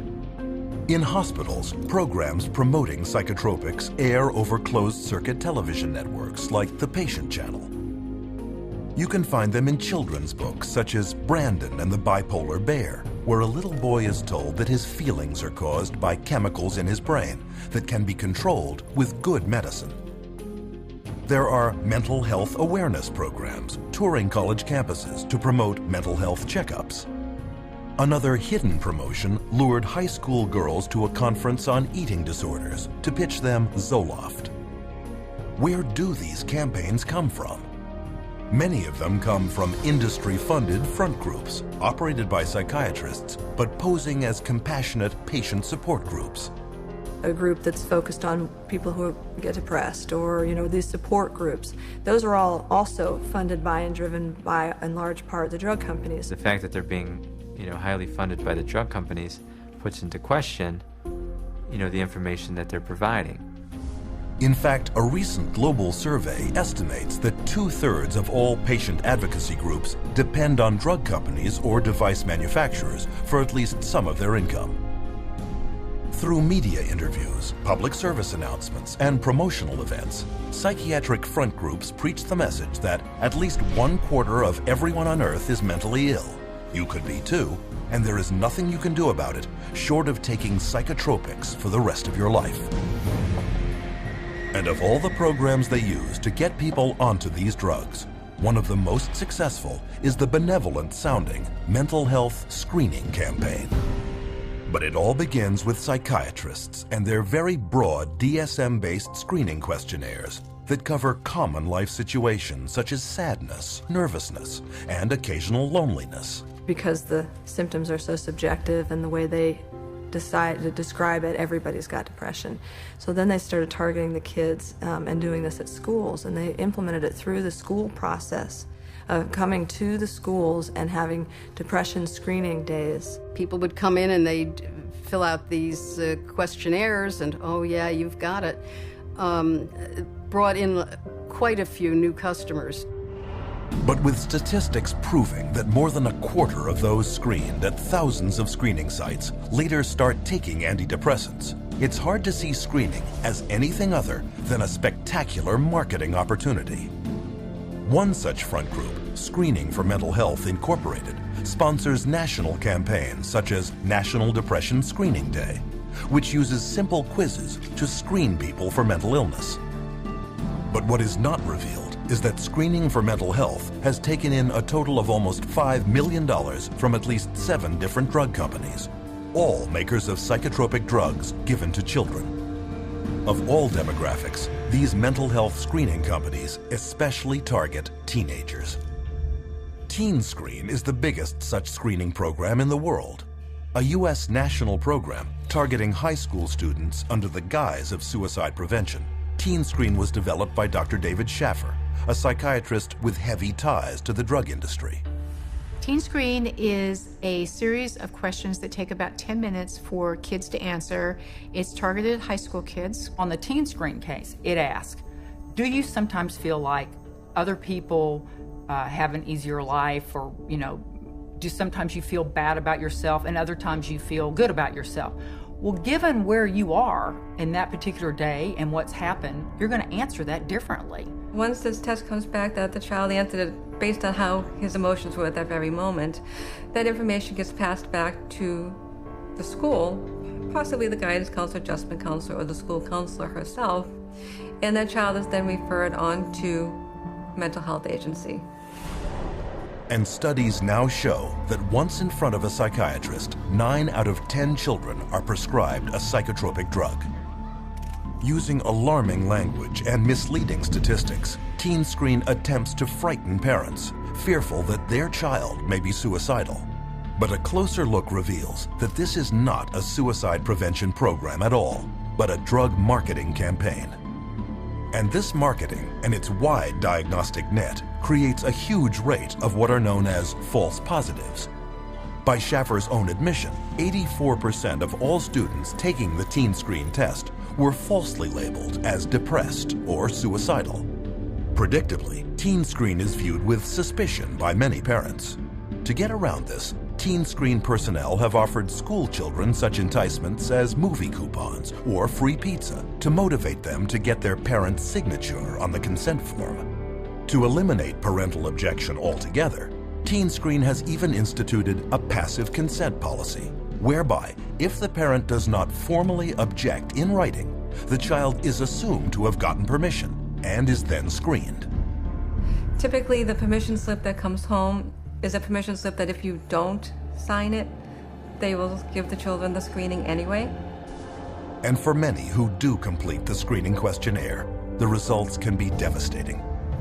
In Colorado, TeenScreen labeled over half of all school children as at risk for suicide, in spite of a government-documented teen suicide rate of less than 1 in 10,000. Far fewer odds than being struck by lightning. In fact, in the last decade, the American teen suicide rate has not risen, but has actually fallen by 25%. There's no data that supports that doing something like a TeenScreen is actually going to reduce suicides. they themselves have indicated that the numbers are so small, the suicide rate is so small, that you can't really get an accurate read on whether it works or not. On top of this, there is now evidence that, far from preventing suicide, screening programs actually cause it. The chair of the National Institute of Mental Health Research Consortium concluded participants were more likely to consider suicide a solution to a problem after the program than before the program. And research has shown that once put on psychotropic drugs, children are more likely not just to consider suicide, but to actually follow through. That you may have more people that are so distraught by the way they are when they're under the influence of the drug that they do commit suicide. And I think it's entirely possible that they're not, instead of saving lives, they're going to be losing lives to suicide. With no evidence of effectiveness on one hand and a huge downside on the other, Teen Screen is still being run in 43 states at over 500 sites. But it is not the only screening program aimed at children. The Youth Risk Behavior Surveillance System administers a 35-minute test in at least 45 states. Yet another, Signs of Suicide Incorporated, has screened thousands of children at 3,500 schools across the United States. They too are heavily backed by pharmaceutical money. And so far, for psychiatrists and drug companies, it has been a great investment. Throwing out a net in doing a typical teen screen or any type of mass assessment, we now have increased our client population tenfold by kids who need to be either seen by a therapist and or seen by a psychiatrist. The internet is another rich source of new prospects. Take, for example, the Patient Health Questionnaire, a 16-item checklist that allows anyone to diagnose himself with depression within 8 minutes. One of the questionnaires developers was psychiatrist Dr. Robert Spitzer, the architect of DSM-3, and its copyright is owned by Pfizer, the world's largest pharmaceutical company, and maker of the antidepressant Zoloft. There is also a 2-question version that can take less than a minute to advise you to ask your doctor. Online screening questionnaires abound, testing such potential psychiatric disease categories as bipolar disorder, ADHD, narcissism, self-esteem problems, eating disorders, and sex addiction. We all have ups and downs because that's what normal life is. If you administer the screening on those times where you have down, you're going to be labeled as having a mental health issue. Where if you took the same screening later, you may not be, but you've already been labeled that way. And that's the danger of that. And labels last a lifetime. So far, screening campaigns have been limited to those willing to participate. But what if the screenings are no longer voluntary? Will this lead to increased drugging?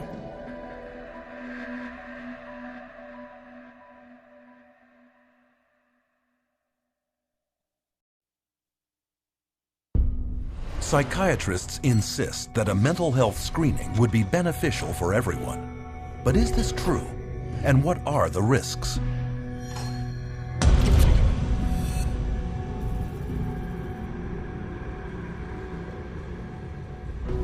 In 2003, a presidential advisory group known as the New Freedom Commission on Mental Health issued a comprehensive program that laid out its strategy for screening major segments of American society for signs of mental illness. Some of their goals included programs creating early detection of mental illness, enlarging the role of schools in diagnosing and treating mental problems, and expanding the use of mental health screening beyond the psychiatrist's couch and into the offices of primary care physicians. It's going to screen the population for mental health, the whole population. They're going to do it by stages, starting with school children, of course. So far, mandatory mental health screening is not yet a reality, except for a few small segments of society. One of them consists of the most powerless and disenfranchised of them all, foster children. A child goes into foster care. They label the child with some kind of a psychological problem. The child is immediately sent to therapy. Well, the therapist will say, well, I believe the child needs to be on something. So they recommend that the child see a psychiatrist to have the drug administered. Out of the 60, 65 families that I see, easily 90% of the kids they have the mental health diagnosis to begin with. If they get it from a psychiatrist, it almost always comes with meds. And I think that we see identified as at-risk kids in the community, and we see some of the most intense situations, and a lot of them are on 4 or 5 different meds. I've seen children that the day they're taken out of their parents' custody and placed into state custody actually seem happy, healthy, vibrant, energetic. And then, 2 months later, after they've begun taking these medications, they are very slow. They are zombie-like. It is the best way to describe it. Today, all children entering Texas's foster care system receive mental health screening. The result? 60% of the state's foster child population is diagnosed and put on at least one psychotropic drug, including some children as young as 3 years old. And it is worse in other states. In Massachusetts, for example, 2/3 of children in state care are being treated for mental illness. Nationally, foster children are being drugged at over triple the rate of children in the general population, such as in the case of 7-year-old foster child Gabriel Myers, on 2 powerful psychotropic drugs, one carrying an FDA warning for causing suicidal thoughts in children when he hanged himself with a shower hose. Another market segment is active duty soldiers who are routinely screened at military clinics, labeled with a mental disorder, and given powerful and potentially violence-inducing drugs. Iraq wasn't like Vietnam. There weren't illegal drugs everywhere. But there were drugs everywhere because, every guy on post, they knew all they needed to do was go down and see the combat stress unit, the shrink, and he was the drug dealer on post for us. Almost everybody that saw the body or experienced the event were put on some sort of psychotropic medication. Some bases where my friends were at, my fellow veterans were at, everyone, the whole platoon was on drugs. I would say about 75% of active duty military is addicted to some type of psychotropic drug. You could walk around a military barracks and you ask someone for some Prozac, and somebody's got some Prozac or some Xanax or some Zoloft. I've got friends who were in the Army with me who are now dependent on Zoloft and psychotropic drugs just because they got used to it in Iraq and they didn't ever want to get off it, and now they're dependent on it and addicted to it. We have huge numbers of military people on antidepressants, and instead of the suicide rate going down, which you'd expect if the drugs were effective, the suicide rate is going up. This last January, we had more soldiers commit suicide than we had die in combat. And what's not being brought out much yet is the fact that the large majority of these soldiers were on these drugs. We're drugging the military at a rate we've never, ever seen before. And this is just the beginning. Military mental health screening programs are planned for 43 clinics in 15 bases throughout the United States, Germany, and Italy. Studies reveal that as many as 12% of those serving in Iraq and 17% in Afghanistan are on some type of antidepressant or sleeping pill. A total of 20,000 service members. But this number pales in comparison to the number of pregnant or postnatal women that could be drugged should mandatory psychiatric screening laws for them come to pass. And when a woman is pregnant, right during the pregnancy, specifically right afterwards, her hormones are changing and sometimes raging. And to screen them and call it mental illness, if they have any type of emotional issues in any way, shape, or form, is utterly ludicrous. Even without laws mandating it, expectant mothers may be screened for mental illness and not even know it. Here are some women interviewed coming out of their doctor's offices. Have you ever been screened for mental illness? I have not been screened for mental illness. No, I've never been screened for any mental illness. I don't remember any pre-screening. I have not been. No. No? Have you ever been screened for any mental illness? No, I have not been screened for any mental illness. Did your OB/GYN or gynecologist have you fill out a questionnaire that contains psychological questions? Yes, my OBGYN did give me a questionnaire that has psychological questions. I've never been screened for mental illness. Yes, I would say the first time I went to see my OBGYN, I did fill out questionnaires about even family medical history, my medical history, my mental state. I've not been screened for any mental illness or depression. I took a questionnaire at my 6-week checkup, and it basically asked me about if I was crying, if I felt depressed. Yeah, it was a questionnaire about depression. If you're depressed, or if you had any history of depression. Are you happy with your normal day? Are you happy about being pregnant? Have you ever hurt yourself? Are you happy? If I feel like hurting someone, if I was angry. Do mental illness run in your family? You know, it was very noticeable to me after the pregnancy that they're actually fishing for the postpartum depression. When I was pregnant with my daughter, before I had her, I had to take postpartum depression medicine from my 7th month on to my 9th month. And where is this screening leading? To programs like a little-known drugging scheme originally formulated in Texas in 1995 called the Texas Medication Algorithm Project, or TMAP. TMAP is a program that was originated starting in the 90s, a collaborative group of doctors from University of Texas and the Texas Department of Mental Health and Mental Retardation. And what it was supposed to do was come up with the best practice for treating mental illness. Using research funding from 11 different pharmaceutical companies, this panel, dominated by psychiatrists, created a step-by-step flowchart that requires the prescribing of only the latest and most expensive psychiatric drugs for patients with mental problems.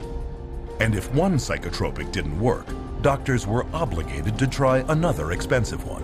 And if none worked, the next step would be electric shock treatment. But those running TMAP were hiding a major conflict of interest. They didn't disclose that the researchers that were all involved in creating this, almost every single one of them had financial relationships with the pharmaceutical companies. But Texas isn't the only state with problems of corruption. Alan Jones was an investigator in the office of the Pennsylvania Inspector General. I learned that these monies were all coming in to the state to support and to promote a program called TMAP, the Texas Medication Algorithm Project.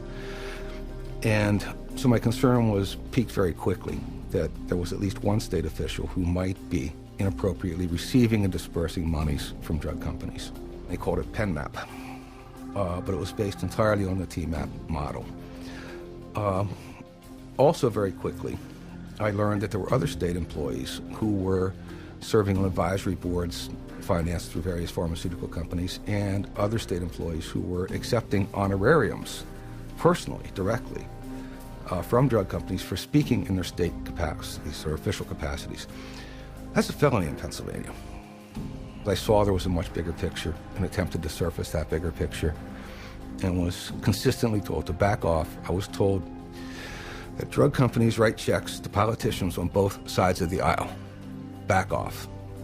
You will not expand this investigation into the drug companies. Continued to press the investigation, much of it on my own time at this point. I became increasingly alarmed that all of the drugs recommended by the TMAP program were exclusively the new patented atypical antipsychotics for schizophrenia and all of the brand new patented SSRI antidepressants. None of it added up. When it became obvious to me that my investigation was not going to be permitted to continue, and it became obvious to the Inspector General's office that I was not going to stop, I was removed from lead investigator on the case. They threatened me with loss of career, with loss of job, with loss of reputation, essentially. Despite the investigation resulting in the conviction of Pennsylvania's chief pharmacist, TMAP and offshoots like PenMap spread throughout the country, generating billions of dollars in drug sales. But the psychiatric gravy train comes at great public cost. In 2001, TMAP and its children's equivalent CMAP bankrupted the Texas Medicaid program and the state's mental health and prison systems. So, what do we see in the final picture? a government-run, taxpayer-funded mental health screening program wherein every person judged by psychiatrists to have a mental illness is given powerful, dangerous, and expensive psychotropic drugs. And if they don't work, electroshock treatment. They're going to start with school children on the New Freedom Initiative. Then they're going to move it to senior citizen nursing homes. Then they're going to move it to, of course, military. And then parents. By the time you're 18, you've been screened in utero when you were an infant. You were screened as an infant when you first came out. You were screened in your daycare. You were screened then at school. You were screened at the pediatrician's office. You're screened in high school. You're screened over and over again. And to sit there and pass laws requiring that people be screened and drugged based on screening under state law or federal law is really, it's criminal. It should not be done. They're marketing this madness all over this country, and we are actually becoming an example for the rest of the world. So we're, again, the poster child, if you will, and so the rest of the world is spending more and more on drugs. I don't know that there was ever a time in the history of the world where people have been drugged to the extent of what we're seeing today. The reality is, if you look at the overall picture, I don't see these drugs helping us make a better society. We see it in the military, we see it in our children, we see it in the schools. These drugs are not working to make a better society. And with hidden mental illness marketing campaigns at full tilt, what happens to patients once diagnosed and delivered into the psychotropic drugging machine?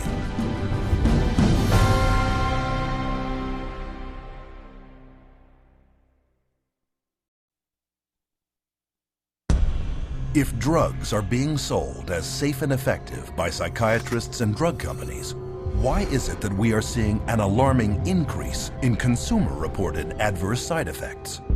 What are psychiatrists not telling us?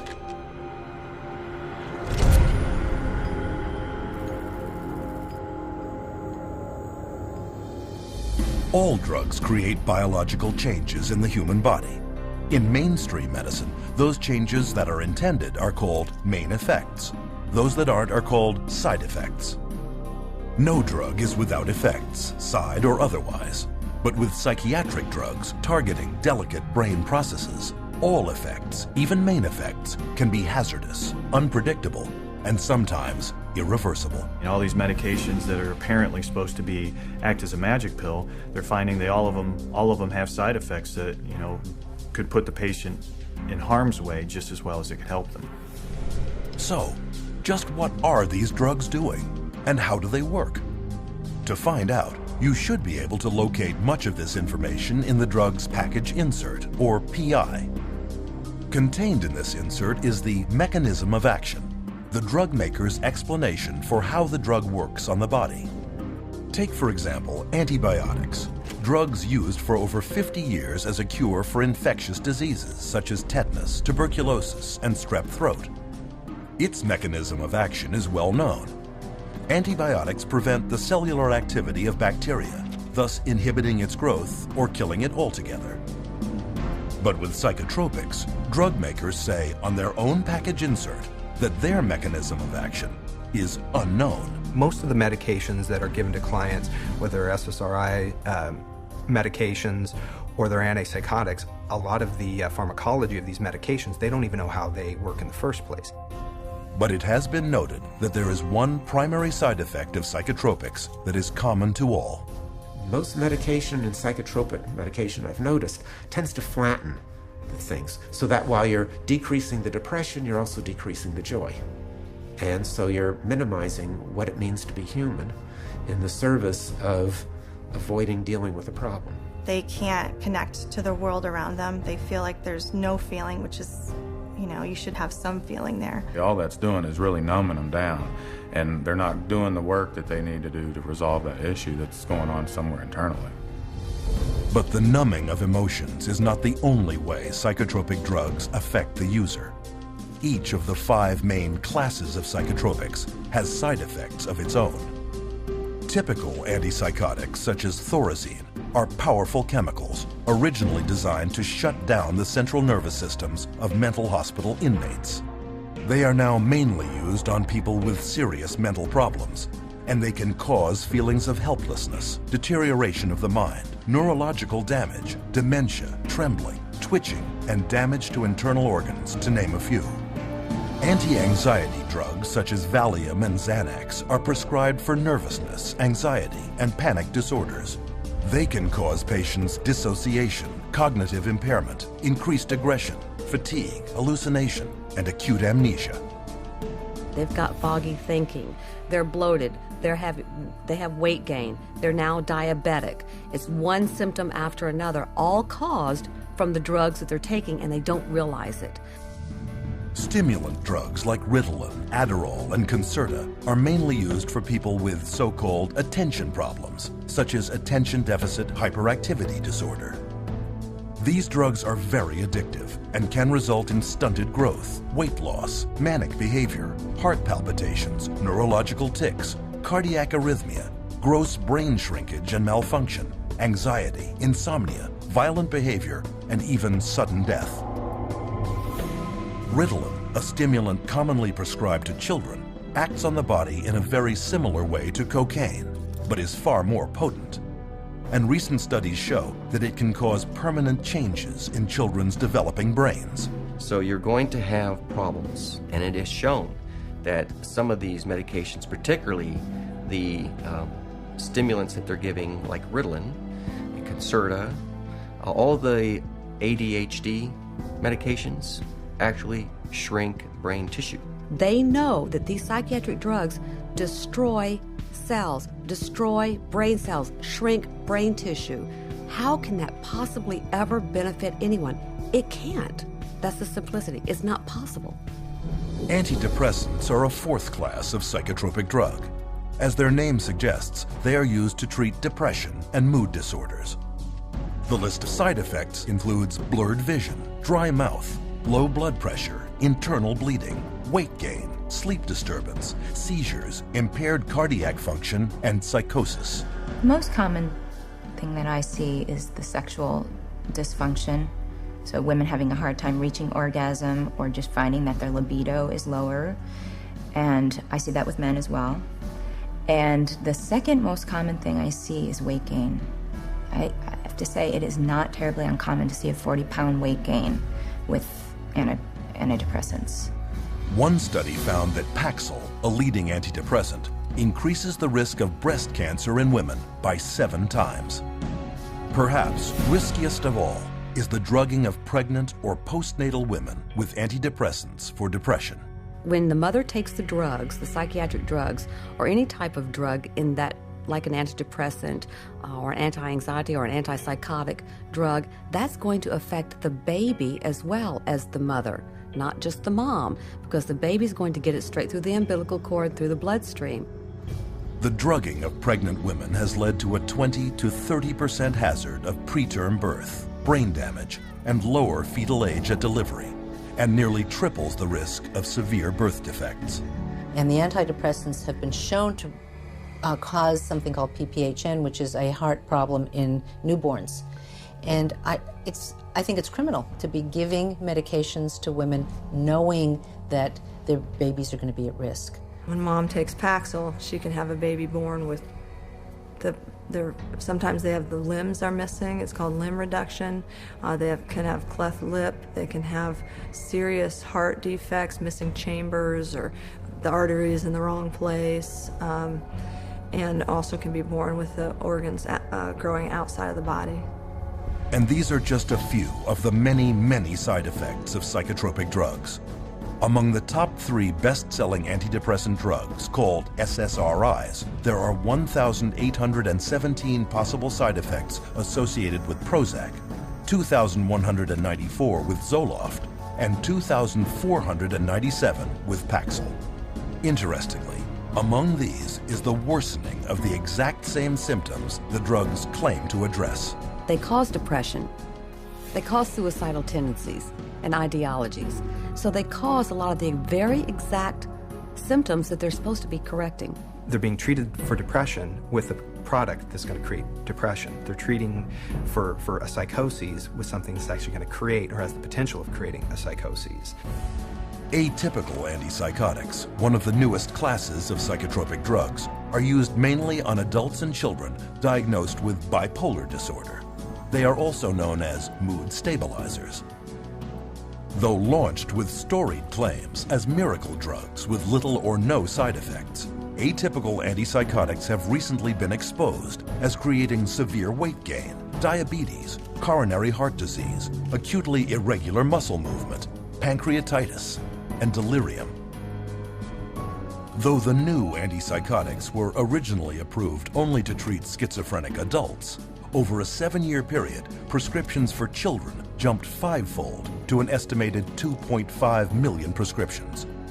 And this drugging is coming with serious consequences. You know, I've seen kids who have had significant weight gain on some of the antipsychotics, where they were pre-diabetic. You know, they've had, you know, changes in some of their cardiovascular functioning. So there are potentials to really damage the child's health.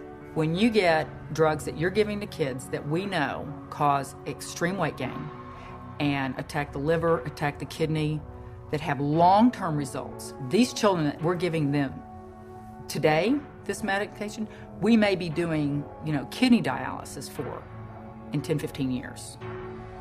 And it is not only children that can be affected. It has been estimated that psychotropic drugs are to blame for over 16,000 traffic accidents every year in the United States. And this study only looked at drivers 65 and older. And what happens when these unwanted side effects surface? Usually, the psychiatrist will prescribe yet another drug. It's called polypharmacy. It's just, you know, adding additional, you know, if the first drug doesn't work, you add a second drug. If you have an adverse side effect from a drug, then you add another drug to deal with the adverse side effect. And then let's say they start an antidepressant and now they can't sleep. So in order to counteract that, they'll be given a sleeping pill. Then a tolerance builds up.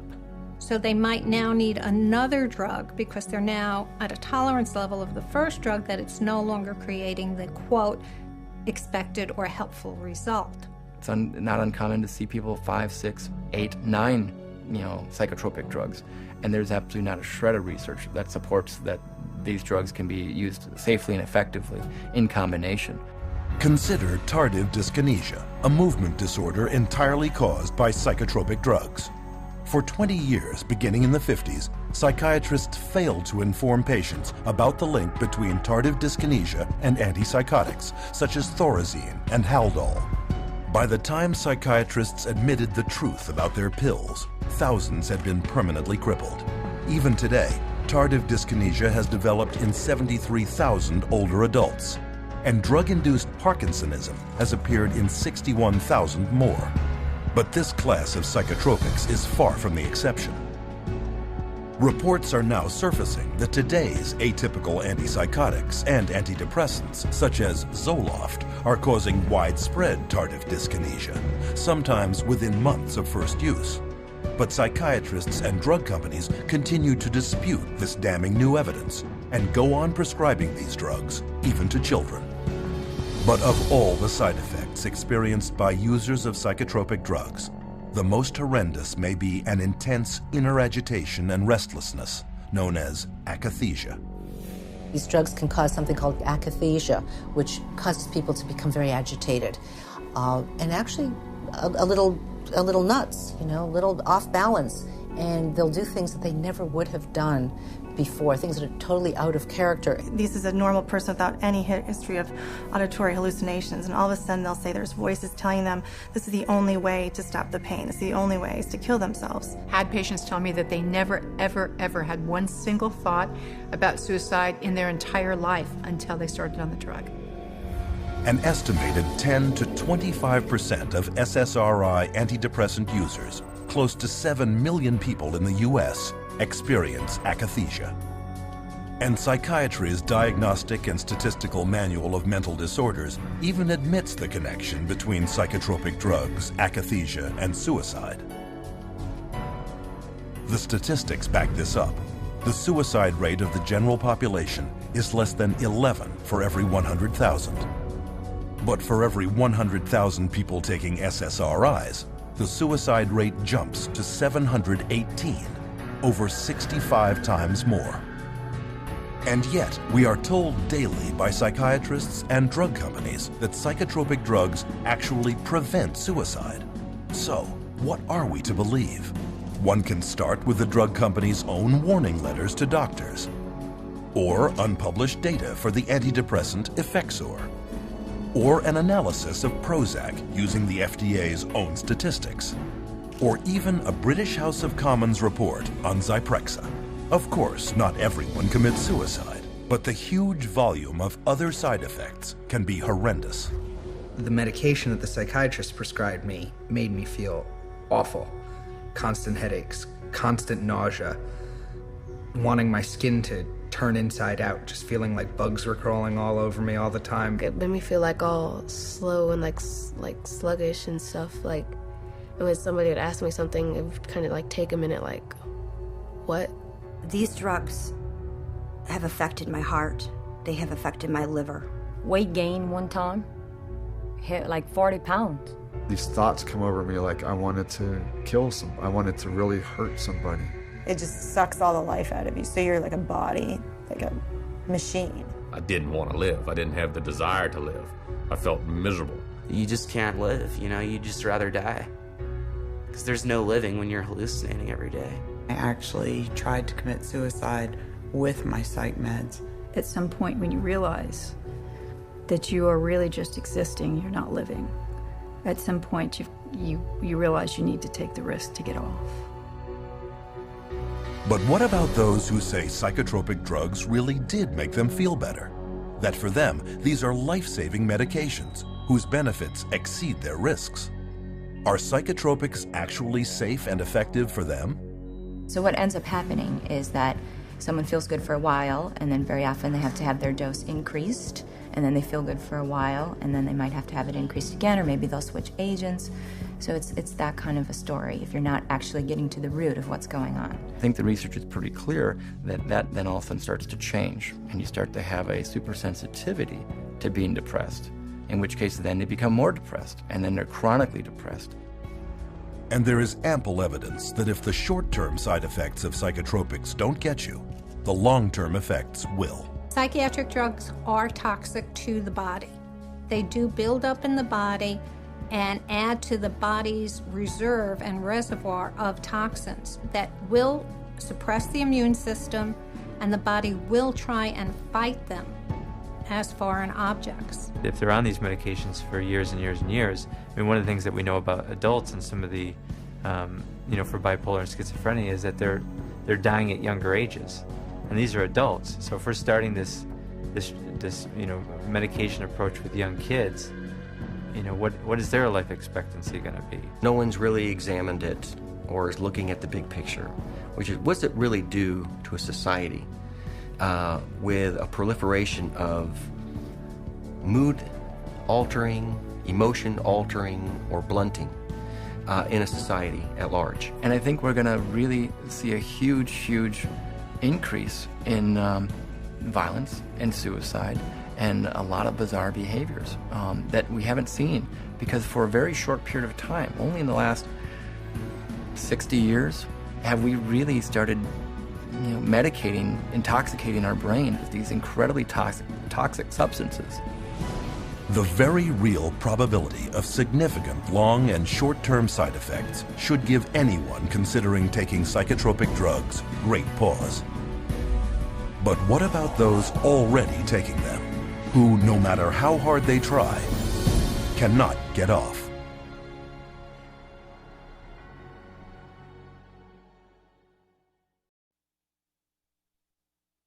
Psychotropic drugs have long been noted for having a multitude of physical and emotional side effects that many simply cannot live with. But if side effects from psychotropics are so bad, why do some people continue to take them?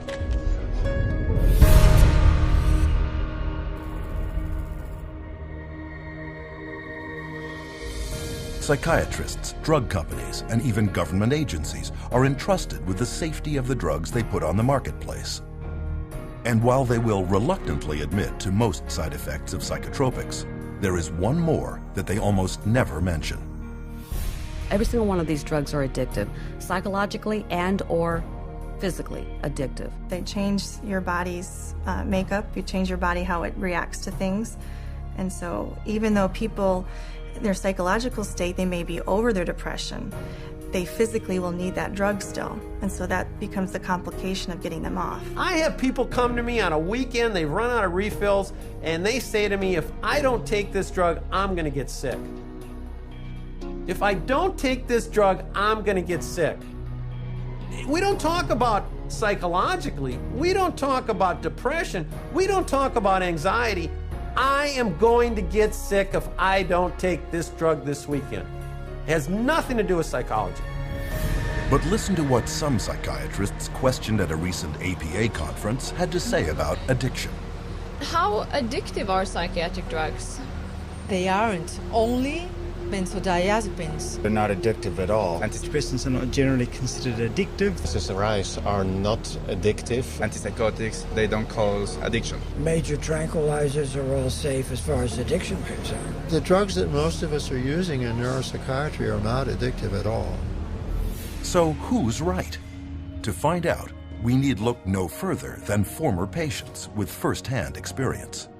The psychologists and psychiatrists, I went to both. They never told me that they would be addictive. They would cause me to have these thoughts. For sure, the psychiatric drugs I was on was addicting. Within six months to 9 months, I was hooked. Boy, Xanax had a hold of me. I mean, I was going through a bottle of pills every 3 or 4 days. I lost my job over it. Over a prescription drug that's not supposed to be addictive, I lost my job. The reality is that it is addicting. It will wreck a person's life. This conflict on addiction all comes down to a definition of words. Most people think of addiction as an uncontrollable psychological or physical need for a certain substance. But not psychiatrists. They define addiction as the craving of a higher and higher dose of the same drug, while the uncontrollable need to keep taking a drug is categorized only as dependence. This is why psychiatrists will not admit that their drugs are addictive. In their definition, a very small percentage of people become addicted. The reality is a large percentage of people can't get off these drugs, and they call that dependence. It's all a matter of how they term it. And when you look at addiction, it could be that their tolerance increases and their needs and wants to use the medications increase, or it could be they simply, once they start on the medication, they're not able to come off of it without help. They try to, and as soon as they try to come off the medications, they start to have symptoms that are unwanted and obviously keep them wanting to take the medications again. When you explain to them how addictive it is, they are surprised because they're like, well, it's a prescription. So I do believe that a lot of people don't really know how harmful these meds are. They don't view them as dangerous as some of the street drugs. But many psychotropics have become street drugs, especially the class of drugs given to children diagnosed as having inattention or hyperactivity. Stimulants such as Ritalin, Adderall, and Concerta are so habit-forming that they are listed by the U.S. Drug Enforcement Administration as Schedule II drugs, highly addictive substances on the same list as morphine and cocaine. Biochemistry and pharmacology of Ritalin is exactly the same as that of cocaine, except for the speed of onset. The similarity between Ritalin and cocaine becomes obvious when considering the major problem of stimulant abuse in our schools, where tablets of Ritalin and its chemical cousin Adderall are taken recreationally by kids in schoolyards. Some of my friends took Ritalin and Adderall just to get high, that I've known throughout the years. Kids will chop that stuff up with a razor blade. It's pure, man. Pure drug, you know? That's why kids like it. They'd chop it up with a razor blade and snort it. My cousin Sammy had this Ritalin, and we would eat it, and we'd be able to stay up all night and play video games. It was pupils would dilate. It was just outrageous. Matter of fact, in 8th grade, I got kicked out of school 3 days before it let out for selling Ritalin and actually snorting lines in the back of the classroom. So yes, sir, it definitely caused me some problems there, and I definitely had people buying them from me. Yes. This is no small problem. In 2006, researchers discovered that more than 7 million Americans had misused stimulants, with 75,000 American teenagers and young adults becoming addicted every year. Beyond just addicting its users, stimulants are also well known as gateway drugs that lead to further addiction to such street drugs as cocaine, heroin, and methamphetamine. When you provide drugs in a manner in which most of our children are being provided drugs at an early age in life, only prepares that child to be on more drugs as they get older. And yet in several recent publications, psychiatrists actually encourage children labeled ADHD to take stimulants to reduce future dependencies on cocaine and other street drugs. But evidence shows that not only is this theory unfounded, but the reverse is true. When I've spoken to people who are methamphetamine addicts, they said that the drug that they started taking almost consistently was Ritalin. The longer a child is on Ritalin, the more the likelihood that they may become addicted, whether it's Ritalin or Concerta or Adderall, okay, or a number of other drugs. Stimulants aren't the only psychotropic drugs carrying a high potential for addiction. Benzodiazepines, for example, are tranquilizers that can become addictive within 14 days. Take, for example, the benzodiazepine Xanax, which after only 5 years on the market was producing 1.5 million addicts every year. And getting off can be very difficult. Symptoms of Xanax withdrawal include shakiness, loss of appetite, muscle cramps, memory and concentration problems, insomnia, agitation, panic, and anxiety. Some of the psych medicines, particularly the benzodiazepines, are some of the most addictive drugs there are in terms of the persistent withdrawal anxiety that these drugs cause. I have been in the position of having to withdraw a number of people from benzodiazepines that I didn't put on them, obviously. And it's difficult. It's really difficult. Prescription benzodiazepines, I think, are much more dangerous and much harder to come off of for the patient than the street drugs are.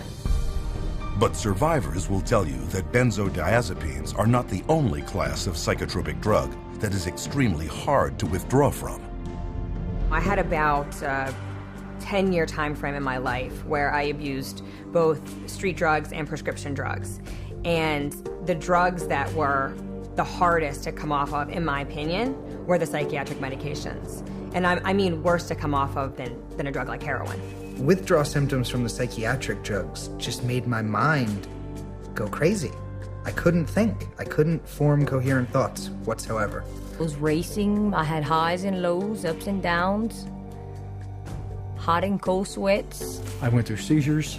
I was sweating with night sweats so bad I was wetting my bed just for sweat. I had tremors really bad. I mean, I joked that I looked like I had the end stages of Parkinson's disease, but you couldn't even hold me still when I was going through withdrawals. My legs would shake. I couldn't sleep. No one in the world should have to go through what I went through, in my opinion, and I wouldn't wish it on my worst enemy. Even newborns born to women taking psychotropics while pregnant can undergo withdrawal. These infants could experience irritability, hyperactivity, abnormal sleep patterns, vomiting, diarrhea, and failure to gain weight. But it is the amplification of certain side effects caused by withdrawal from psychotropics that can have a disastrous effect on the individual. Now the person stops taking the drug, and the effects of the withdrawal or the effects of stop taking the drug are increased and amplified symptoms like the depression or suicide ideas, or etc. They have tremendous mood swings. They invariably get violent. And they cannot control their emotions. You're very depressed, you're suicidal, you're hallucinating, you're psychotic, you're crazy, you're manic when you stop taking your medication. This is why improper withdrawal from SSRI antidepressants in particular has been shown to trigger mood swings and uncontrollable anger, which have been implicated in many recent killing sprees.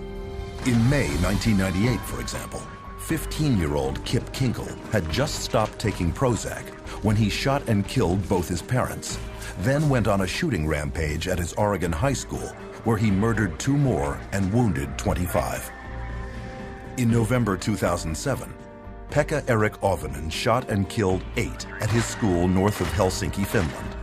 Earlier that fall, he had either reduced or stopped using the antidepressant he was prescribed for social anxiety. Valentine's Day 2008, Northern Illinois University, Stephen Kazmierczak walked into a crowded lecture hall and opened fire, killing 5 and wounding 18. A few weeks earlier, he too had abruptly stopped taking his antidepressant. But rather than acknowledging that tragedies such as these are the result of withdrawal from highly addictive psychotropic drugs, the customary response of psychiatrists is to blame the lack of the drug for what they claim is the return of the mental illness. When a psychiatrist says that, well, the reason why they're feeling that way when they get off the drug is because, see, that shows you how bad they really need the drug. Here's the deal. There's no way that that's true. The reality is, when they stop the drug, they get depressed or they have withdrawal effects of various types. And the reason they're having those effects is because it's a withdrawal effect from the drug. All you need to do is you need to sit down and listen to anyone who's been on these medications and wants to come off them. And you listen to their story, and you listen to what they're going through, why they want to come off them. And that's it. The conversation stops. The debate ends. My name is Robin, and currently I am withdrawing from lorazepam, and I am at the 0.4 milligram dose. Here we go. Today, I was totally exhausted. I've had 4 nights, 2 nights of insomnia, and then a good night's sleep, then 2 nights of insomnia. I was just hoping that I can sleep better tonight. Didn't sleep good last night. Well, as you can see, today I don't care. I did not get ready, and my wave went down. I'm down in the valley today.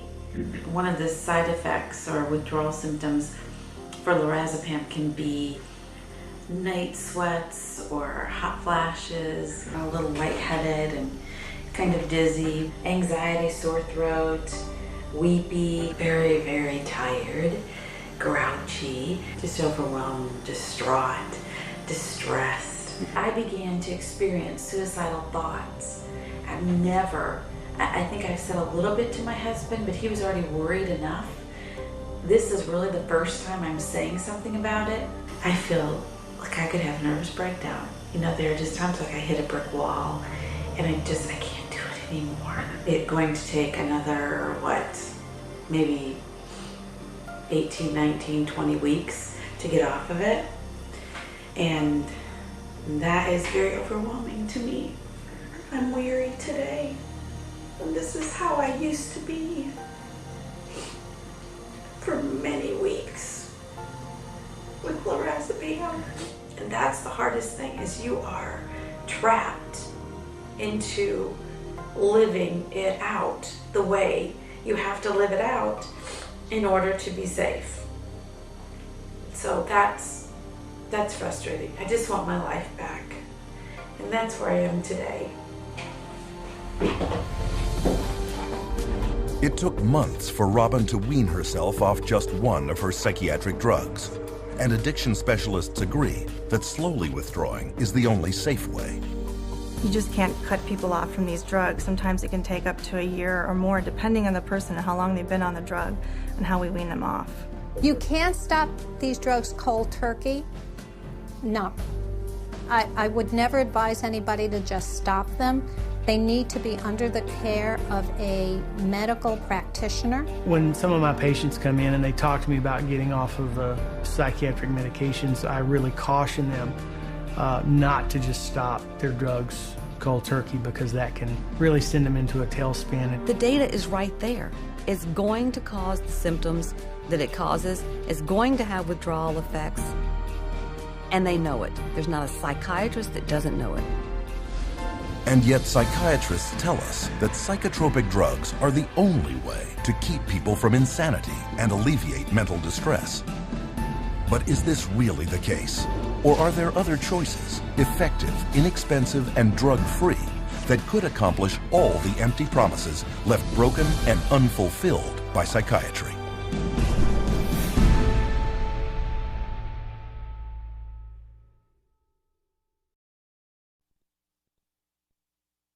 After all that we have seen, should we believe psychiatrists when they claim that just around the corner is their next new breakthrough? And if psychiatry isn't working, where do we go from here?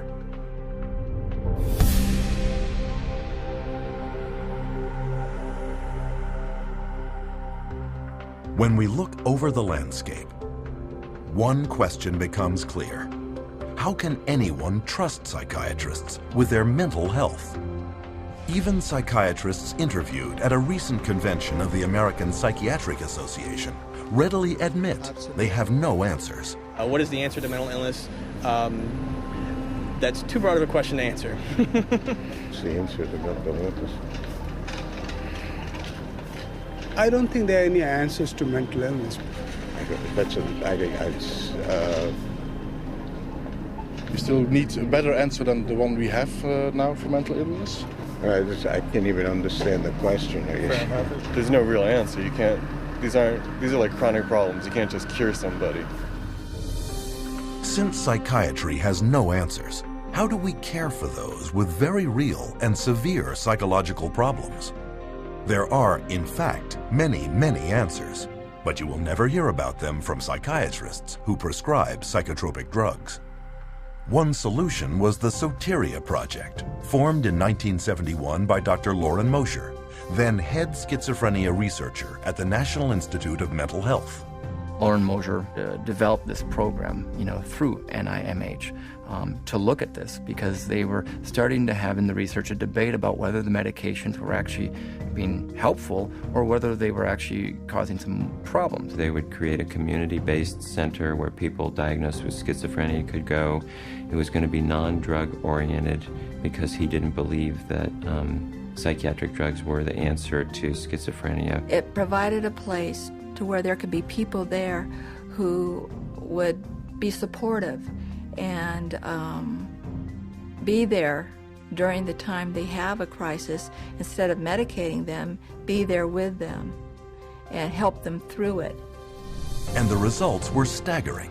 Soteria residents did significantly better than their peers who were on drugs, with far fewer readmissions.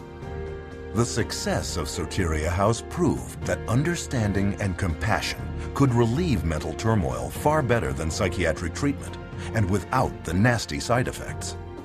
But despite this, Dr. Mosher's breakthrough would soon be utterly rejected by a psychiatric community dependent on psychotropic drugs and pharmaceutical money. In Dr. Mosher's 1998 resignation letter to the American Psychiatric Association, he wrote, "Psychiatry has been almost completely bought out by the drug companies. We condone and promote the widespread use and misuse of toxic chemicals that we know have serious long-term effects. Is psychiatry a hoax as practiced today? Unfortunately, the answer is mostly yes."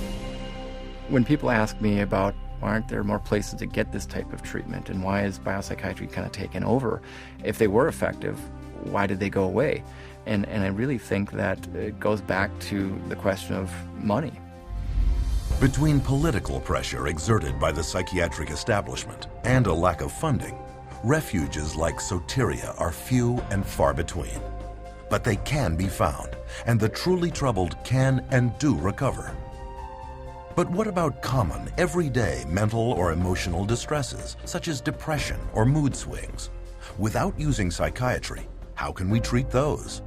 It's easier than one might think, since there is ample evidence that well over half of all psychiatric problems are actually caused by an underlying, undetected physical condition. I would say nearly 100% of the time when someone comes in wishing to get off of an antidepressant, I find some underlying issues that weren't addressed originally that may have contributed or else caused their mood disorder. And you start to look at all the different factors in their life. A lot of times you can find that there's multiple different reasons that someone's not feeling well. Viruses can cause depression. Digestive issues can cause depression and anxiety. Iron deficiency is very connected to depression. One of the effects of pesticide poisoning is depression. Little children, if they get a streptococcal infection, can become obsessive and compulsive. I've seen people with bipolar disorder, manic depression, who have food allergies. Pretty much any kind of psychiatric problem can be associated with a low thyroid state. A ton of difficulties that a person has that can manifest itself as a supposed mental illness, but you fix the hormone, you fix the gland, you fix the nutrition. Miraculously, you can also fix the quote-unquote mental illness. Why a psychiatrist cannot get to the root of a person's problem, that's the million-dollar question. I have absolutely no idea. They could. They learn it in school. They could just as easily run a blood test as I could run a blood test. They could run all the diagnostic tests I can. They study anatomy, physiology, pathophysiology. They just choose on their own to treat symptoms. What about others whose psychological problem is not due to an underlying physical problem? Divorcing parents, a change in babysitters, moving in the middle of a school year. Those can cause disruptions in the normal flow of sitting in a class and paying attention. Good things are seen as stressful as bad things. Buying a house can be as stressful as losing a house. Getting married can be as stressful as getting divorced. But it may be some situational anxiety, situational depression that would have resolved on its own years ago.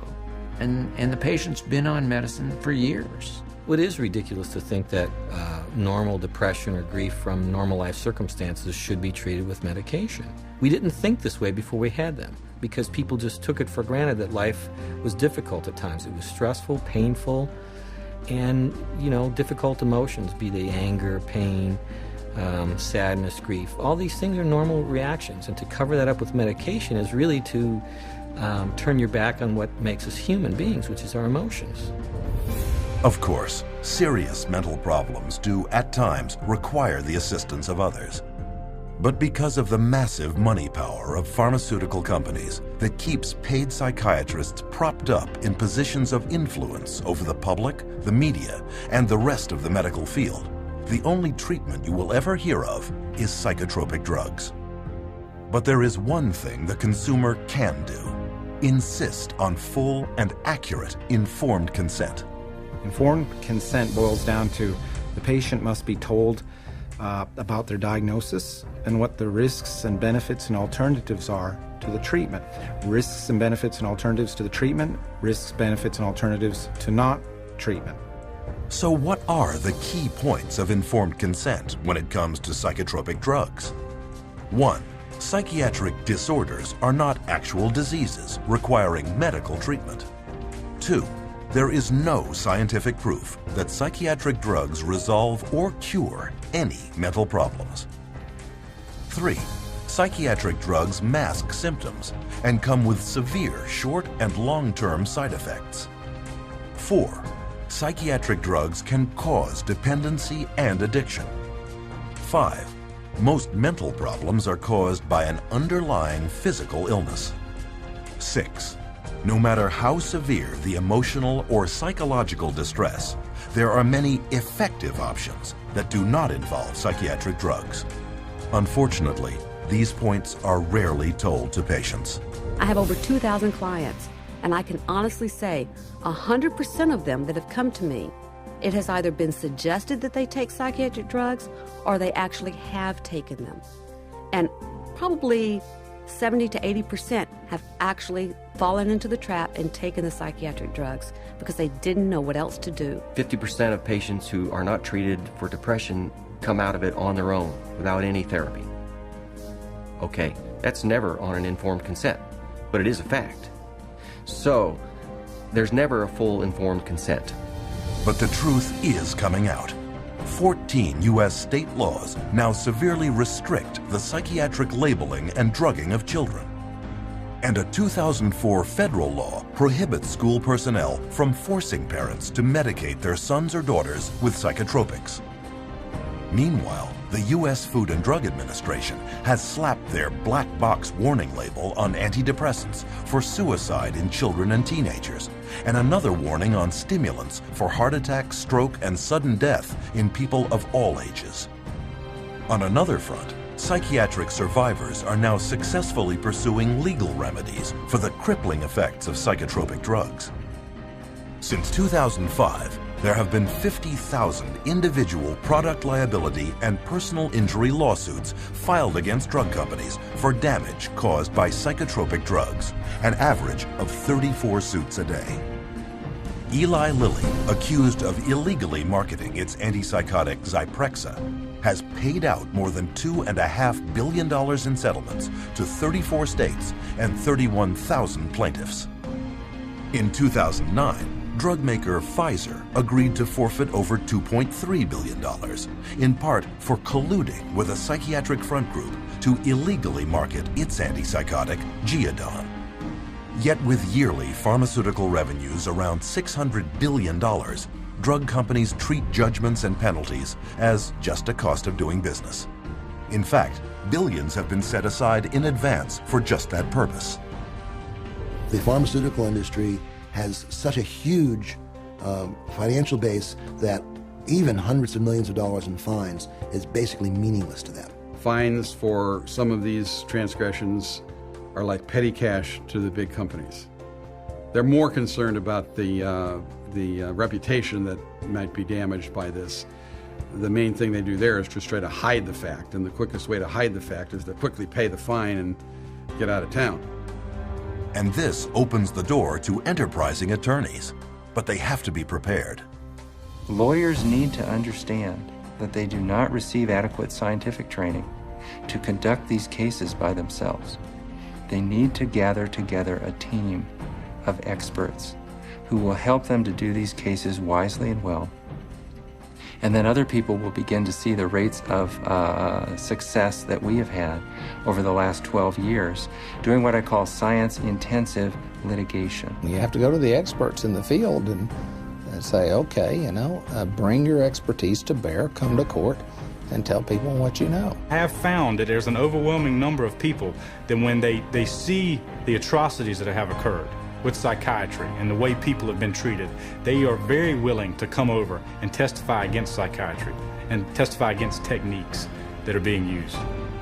The court system is just one area where people are speaking out. You too can help by sharing this documentary with coworkers, clients, patients, friends, and loved ones. In doing so, you will answer our final question. What can I do to protect our world from the scourge of psychiatry and psychotropic drugs? Get the facts at cchr.org.